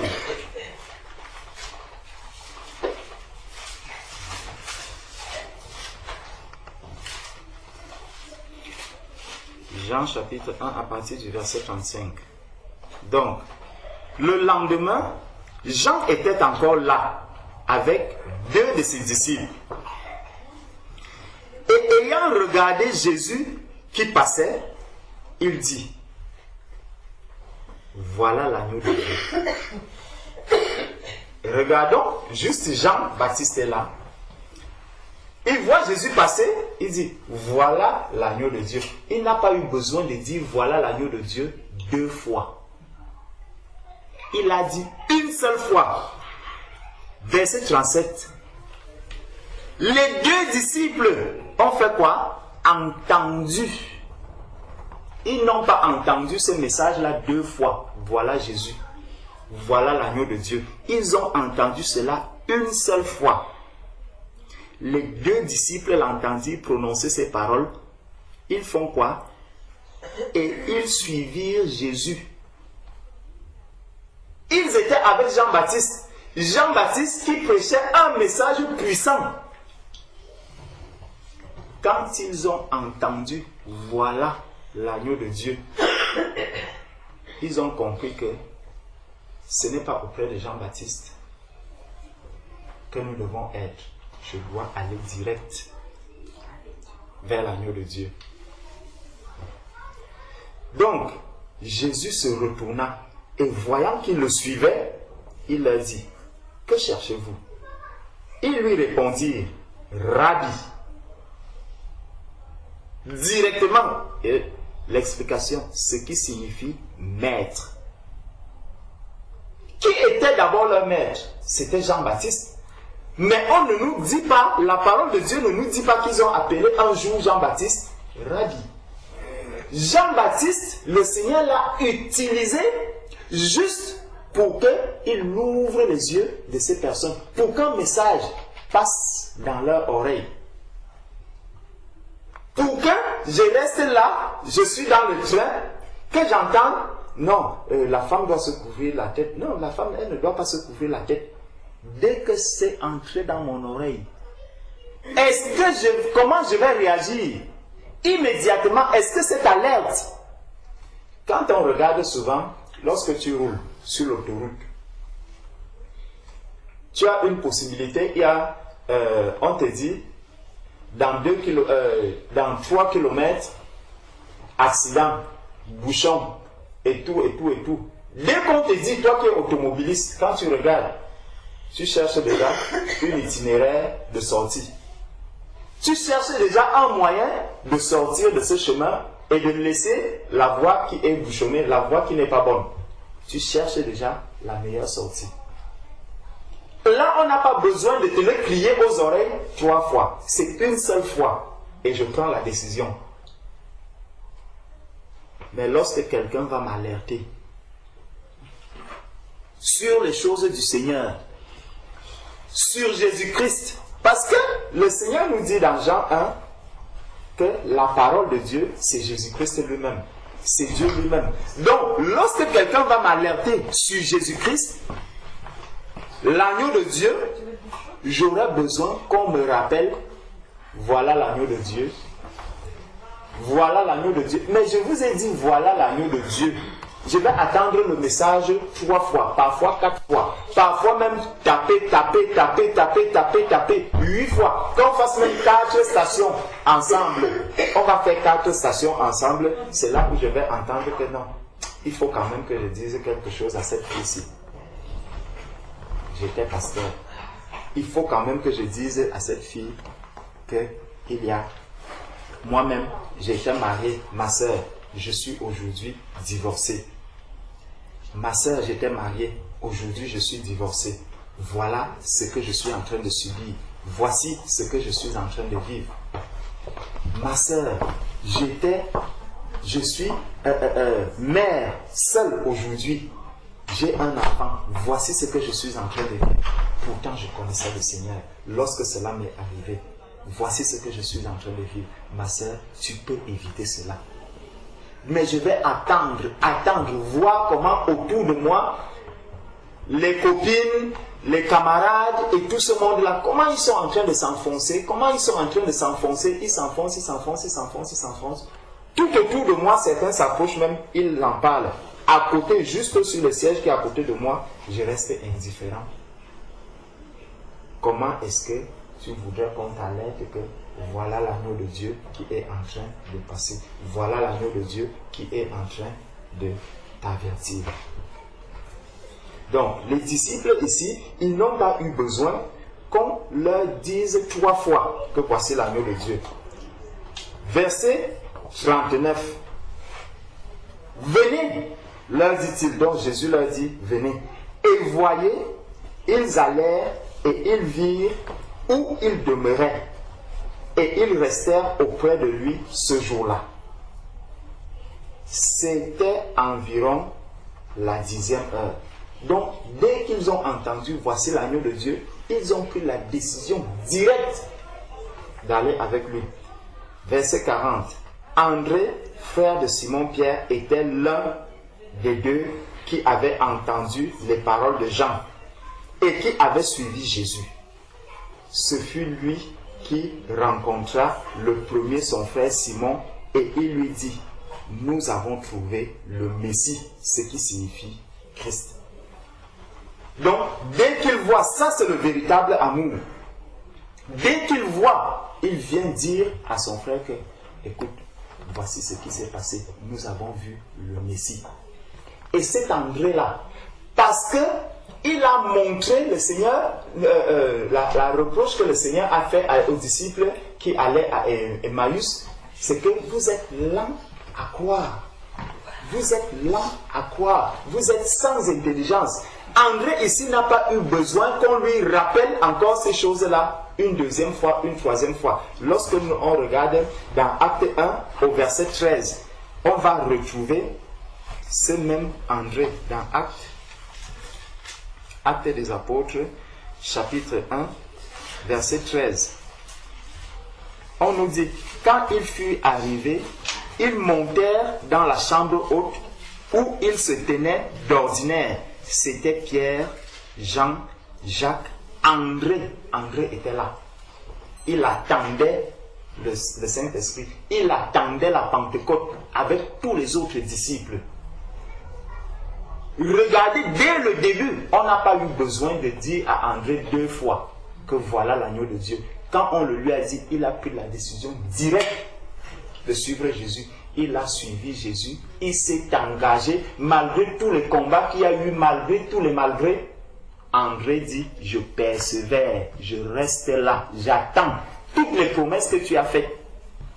Ces promesses vont s'accomplir aussi dans ma vie. Dans la chambre haute, André est là. Lorsque le Saint-Esprit descend, André est là. Donc André, on comprend que André a servi véritablement le Seigneur. Il a suivi le Seigneur. Il ne s'est pas laissé distraire par quoi que ce soit. Il a écouté la voix du Seigneur. Il a entendu le message du Seigneur. Il a compris ce que le Seigneur attendait de lui. Donc, il a fallu juste qu'il y ait un signe. Il a fallu juste qu'il y ait une parole. Il a fallu juste qu'il y ait une phrase pour déclencher la conversion d'André, pour déclencher la nouvelle vie d'André, pour déclencher la nouvelle marche d'André. André n'a pas eu besoin d'être rappelé comme c'était le cas avec Samuel. Samuel. André n'a pas eu besoin de cela. On a vu comment est-ce que André a marché. Et André marchait comme ça. Pourquoi? Parce que quand on voit déjà André, là où André est, il est auprès de Jean-Baptiste. Donc il y a quelque chose, il exprime déjà un désir, le désir de suivre le Seigneur, le désir de servir le Seigneur. Il exprime déjà le désir de s'approcher du Seigneur. Il est à côté du Seigneur. Il est là. Il cherche comment est-ce que les choses peuvent se passer. Comment est-ce qu'il peut rencontrer. Comment il peut rencontrer le véritable. Il a soif du Seigneur. Dans Jean chapitre 4, verset 10, le Seigneur va parler. Le Seigneur est en train de parler à la Samaritaine. Dans Jean chapitre 4... Jean chapitre 4, verset 10.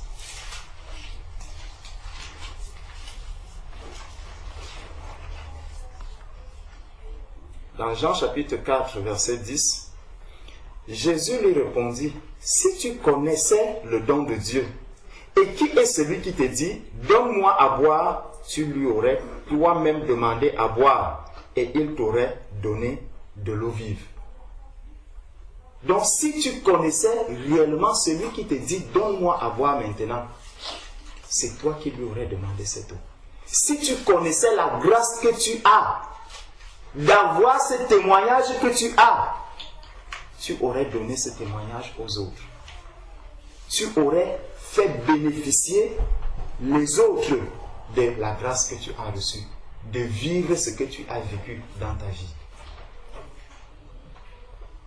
Si tu connaissais la grâce que tu as de pouvoir dire que je suis un chrétien,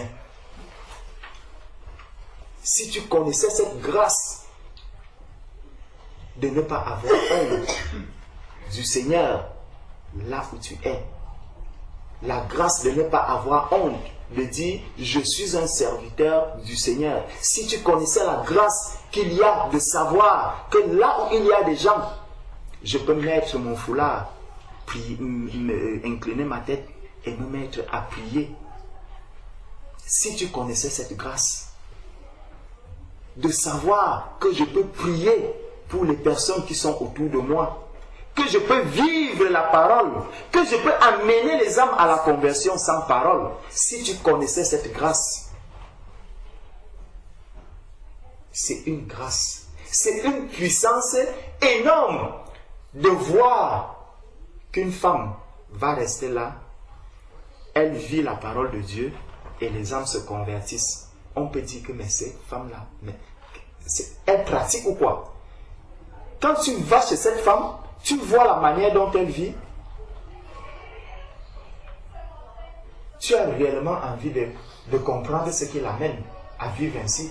Tu as réellement envie de comprendre ce qui a amené cette femme à être comme ça. Tu n'as pas besoin que la femme te dise que « Ah non, je suis une chrétienne, je suis ceci, ceci, ceci. » Sinon, quand tu vois la femme vivre, ça te travaille. Un homme qui voit une chrétienne vivre, il vient rendre visite à la famille. Il voit comment la femme est totalement effacée. Comment la femme n'est pas au devant de la scène. Comment la femme est totalement à l'intérieur de son mari. Quand le mari regarde cela, il voit comment sa femme est au devant de tout. Comment sa femme... Quand il rentre, l'homme même va s'asseoir. Il dit, ouais Seigneur, donne-moi une femme. Seigneur, pourquoi ma femme ne peut pas être comme la femme que j'ai vue là?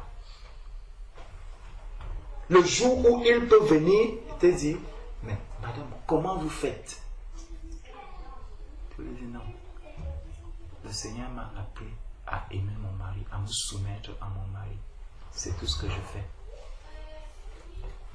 Vous pensez que cet homme ne va pas commencer aussi à chercher Dieu pour que le Seigneur puisse toucher aussi son épouse? J'ai dit, même si c'était un païen, personne sur la terre n'aime le mal.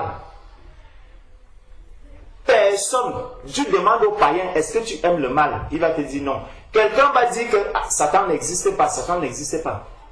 Dis-lui maintenant que bon, comme Satan n'existe pas, n'est-ce pas? D'accord. Je fais venir Satan dans ta maison. Il va dire non. Je lui dis mais tu as dit que Satan n'existe pas. Mais je veux donc te prouver que Satan existe. Et là, je le fais venir dans ta maison. Il te dit non, je n'ai pas besoin de Satan. Mais si tu dis qu'il n'existe pas, ne le fuis donc pas. Ne l'évite donc pas. C'est ça. Tout le monde sur la terre aime ce qui est bien. L'homme peut renier l'existence de Dieu, mais s'il lui dit que, est-ce que tu veux? Tu es là, tu refuses, tu dis que Dieu n'existe pas, n'est-ce pas? Bon. Est-ce que tu veux que Dieu te donne le mari dont tu as besoin? Mais s'il donne, qui donne alors? Comment s'il donne, qu'il donne alors? Tu as dit que Dieu n'existe pas, mais tu veux le bien que Dieu peut te faire. C'est paradoxal. Tu peux dire tout ce que tu dis, mais si c'est quelqu'un qui ne reconnaît pas Dieu, tu lui proposes un bienfait de Dieu, il est prêt à le prendre.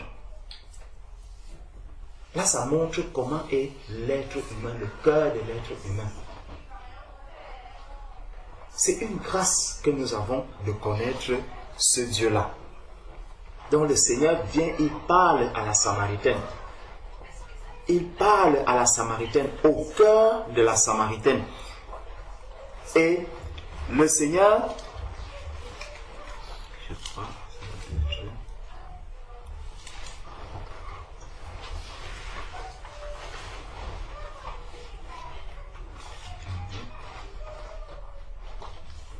voilà.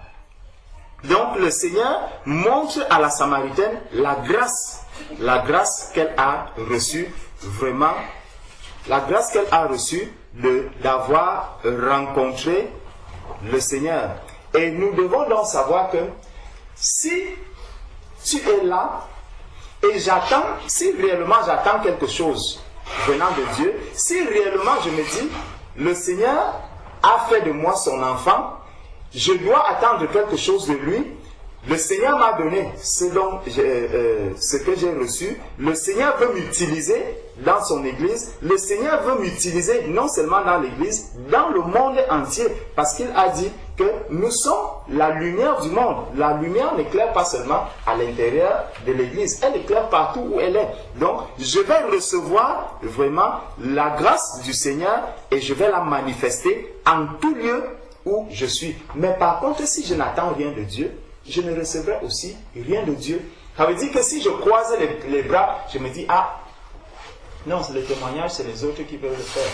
C'est Aïcha qui peut donner son témoignage. C'est tel autre qui peut... Non, s'il faut prier, j'étais étonné. Vendredi à la veillée. il y a quelque chose qui m'a étonné. Le frère Thierry a présenté un sujet de prière. Il était là. Le frère a fini de présenter son sujet et tout le monde était prêt à partir sans prier. J'étais étonné. J'observais, je me disais, non. Nous avons prié. Il ne faut pas croire. Il y a quelque chose qu'il faut qu'on comprenne. Ce n'est pas parce que je vais prendre la parole de Dieu. Je vais commencer à donner un message que vous devez croire que c'est forcément moi qui peux prier aussi pour Maman Tecle, pour qu'elle guérisse. C'est forcément le frère Alain qui peut prier pour telle personne pour que la personne guérisse. Dieu distribue les dons à tous ses enfants. Chaque enfant de Dieu est capable de prier pour une personne et la personne reçoit la guérison. Chaque personne, chaque enfant de Dieu doit manifester les dons que le Seigneur lui a donnés. Ce n'est pas quelque chose qui est réservé à certains enfants de Dieu. Non. Nous sommes tous des enfants de Dieu. C'est une grâce que le Seigneur fait de pouvoir prendre la parole de Dieu, d'apporter la parole de Dieu.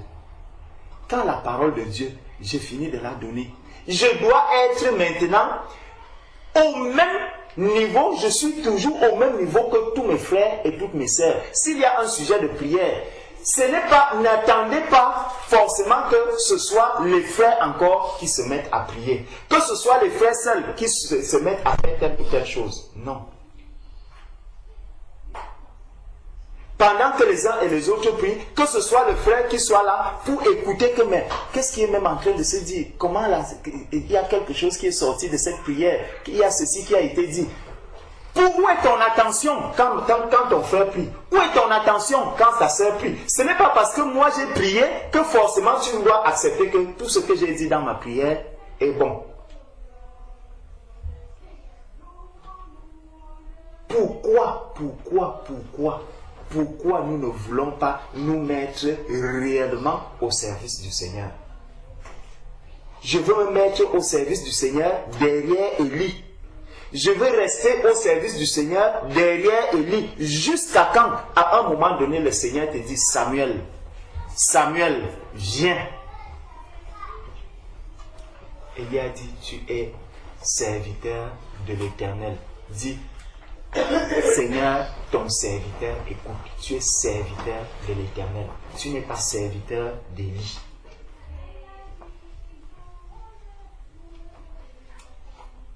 Prête l'oreille à ce que le Seigneur te dit.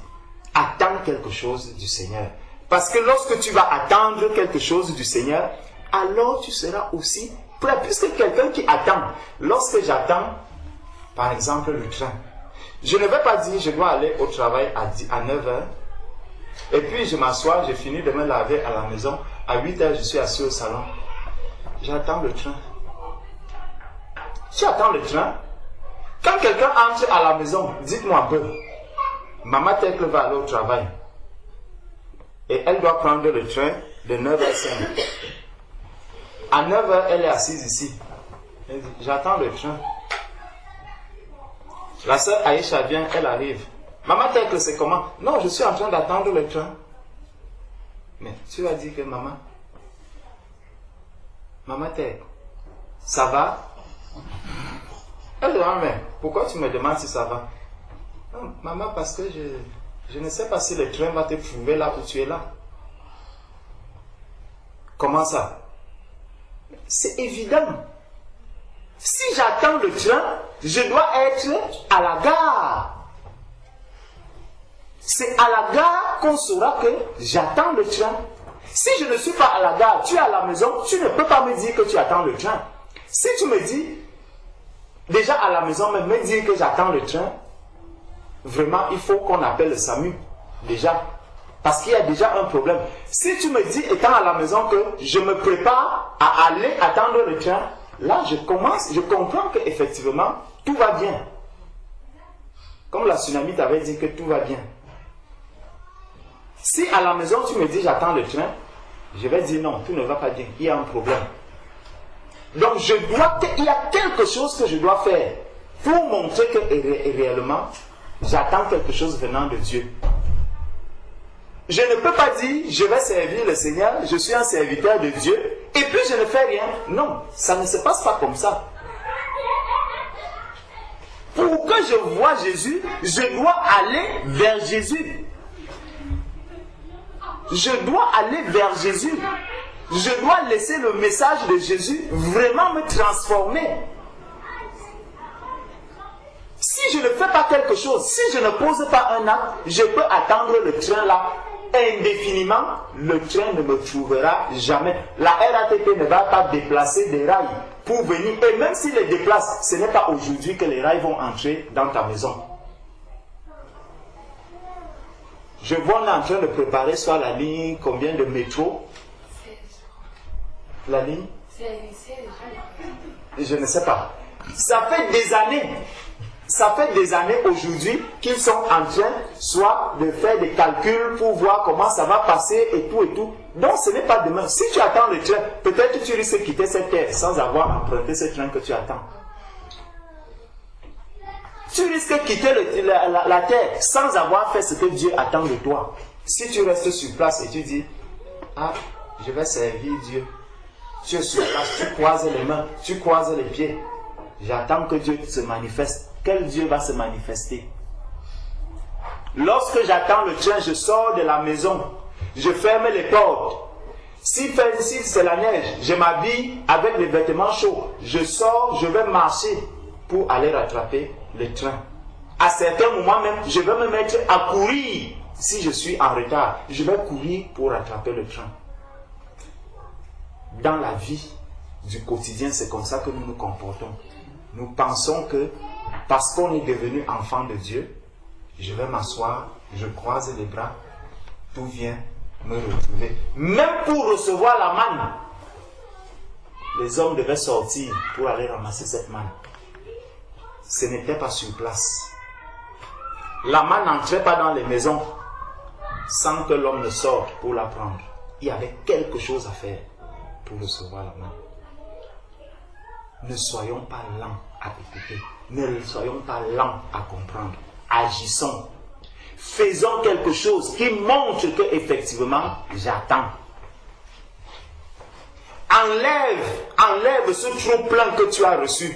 Enlève, je suis tellement plein, tellement rassasié des choses de la terre. Certains sont rassasiés de paresse. Il y a tellement de paresse en moi que non, vraiment, tout peut se passer. Bon, non, il faut quand même que je dorme. La science dit qu'on doit dormir 8 heures par jour. Donc, aujourd'hui, je n'ai dormi que 4 heures. C'est pas bon. Je n'ai dormi que 2 heures aujourd'hui. Ah, non, c'est pas bon. Il faut quand même que je puisse... Le Seigneur t'appelle à agir. Le Seigneur nous appelle à l'action. Je ne dois pas être rassasié par la paresse. Je ne dois pas être rassasié par la convoitise. Je ne dois pas être rassasié par les envies. Il y a ceci, ah tu vois, d'autres ont déjà ceci, d'autres ont déjà ceci. Tout ça va me distraire, tout ça va me rendre lourd pour le service du Seigneur. Tout ça va m'empêcher d'être là où le Seigneur m'attend, de faire ce que le Seigneur attend de moi au moment où je dois le faire. Vide le sac que tu as. Vidons nos sacs. Chacun de nous connaît le sac qu'il porte, les fardeaux qu'il y a dans ce sac-là, tout ce qui l'empêche de sortir pour aller récupérer le train, pour aller rattraper le train à la gare. Chacun de nous connaît ce qui est dans son sac et qui l'empêche de sortir.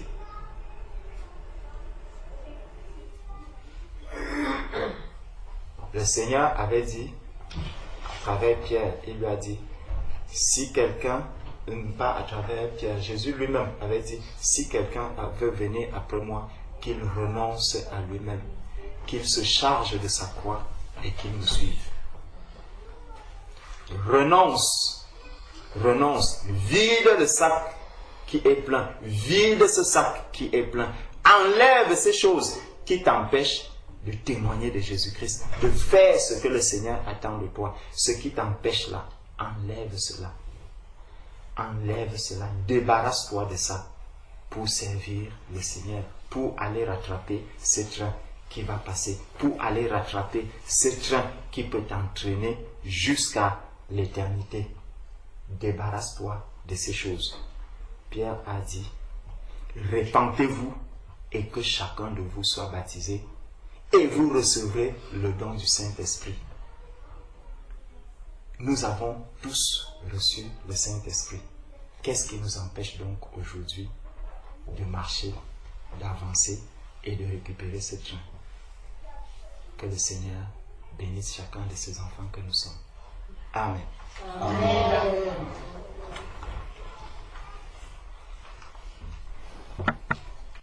Merci Seigneur pour ta parole.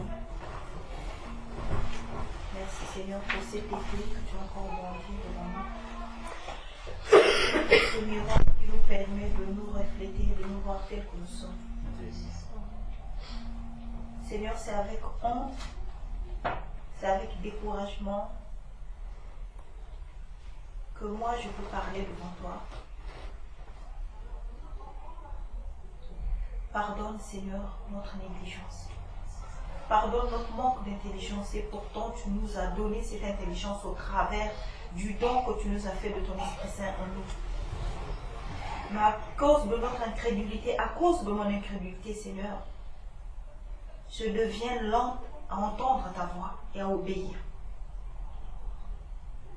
Ce n'est même pas que les oreilles soient fermées puisque nous entendons lorsque tu dis parle. Mais Seigneur, pardonne ce voile qui nous empêche encore de pouvoir nous lever promptement et agir tel que tu le veux. Amen. Nous sommes les premiers, Seigneur. Moi, je suis la première à te dire, Seigneur, tu m'as enlevé dans l'enseignement. Maintenant, montre-moi ce que tu attends véritablement de moi. Mais lorsque tu me donnes l'occasion de pouvoir faire ce que toi tu attends de moi, je me laisse distraire. Seigneur, pardon. Tu es le Dieu de miséricorde. Tu es le Dieu compatissant, lent à la colère et riche en bonté. Amen. Pardonne-moi, Seigneur. Pardonne-nous, Seigneur. Amen. Pardonne-nous. Malgré, Seigneur, l'électrochoc que tu nous donnes, il y a des fois nous résistons toujours. Et nous sommes fiers de dire que nous sommes chrétiens, nous sommes témoins. Seigneur, pardon. Pardon, Seigneur, parce que cette lumière que tu nous dis d'éclairer, nous n'éclairons pas. Au contraire, nous mettons le rideau noir dessus pour pas que cette lumière éclaire. Et que ceux qui sont dans les ténèbres restent toujours dans les ténèbres. Il est vrai, Seigneur, que notre égocentrisme nous empêche de voir, de sentir ce que l'autre est en train de ressentir.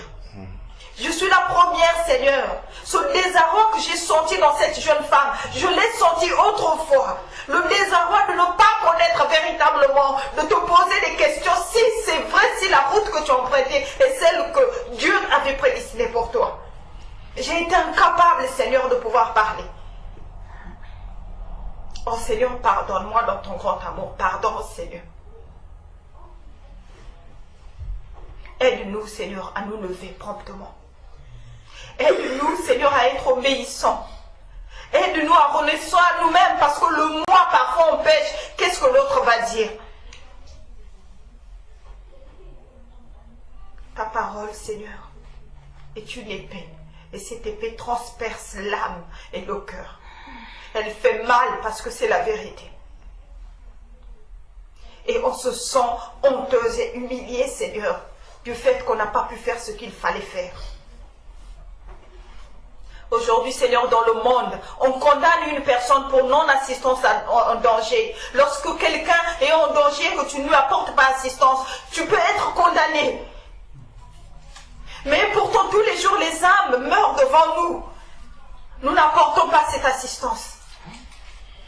Parce qu'on ne te voit pas, Seigneur. Parce qu'on ne mesure pas la gravité de la condamnation qui peut peser sur nous. Nous négligeons. Viens-nous en aide, Jésus, Seigneur. Viens en aide, Seigneur, à notre incrédulité. Toi seul peux l'arrêter.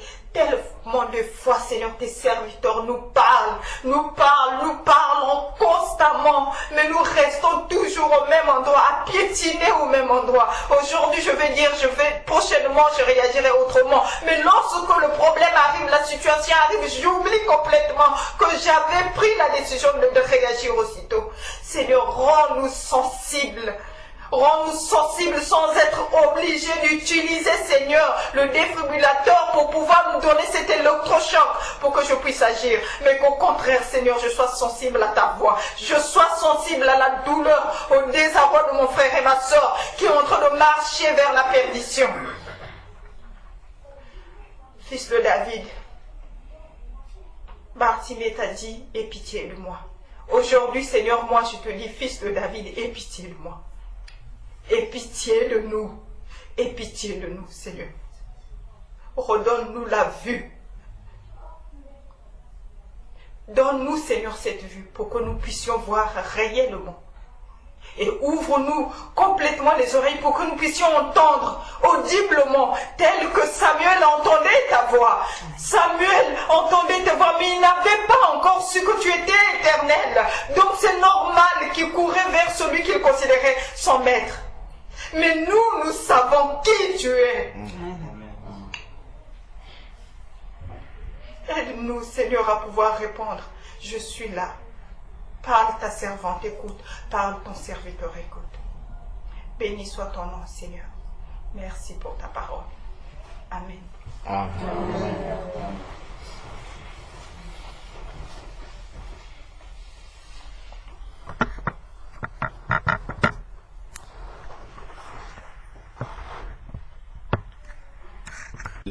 Juste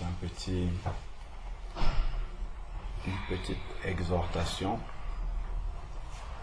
à nous donner, en commençant par moi-même.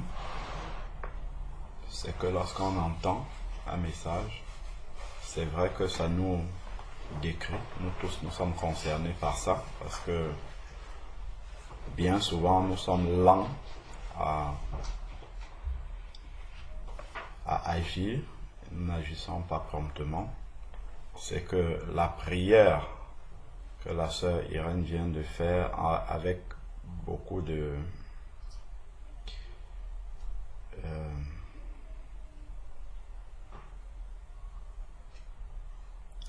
sentiments de n'avoir pas fait ce que le Seigneur attendait d'elle. Nous tous, nous nous reconnaissons dans cette prière-là, je crois. Mais c'est que cette prière-là puisse être constamment dans nos cœurs. Pas une fois comme ça sur le coup de l'émotion et que devant les situations, nous oublions cela, mais que devant les situations, que nous puissions dire, Seigneur, j'ai compris que je dois agir, comment est-ce que tu veux que j'agisse? Et que j'agisse immédiatement. C'est ça qui va toucher le cœur du Seigneur.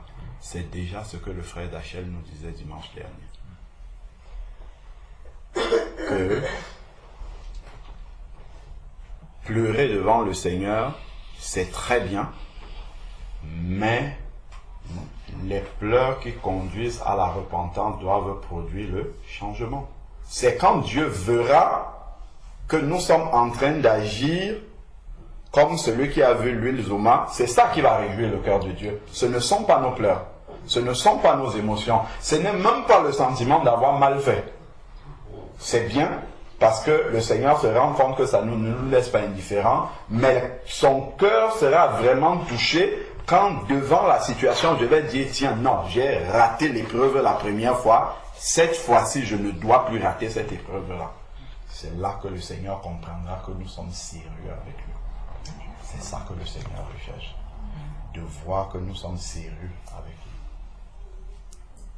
Même si encore nous agissons et que ce n'est pas encore exactement comme Dieu veut, mais s'il voit que nous avons pris note et nous avons agi en conséquence, c'est là qu'il va redresser.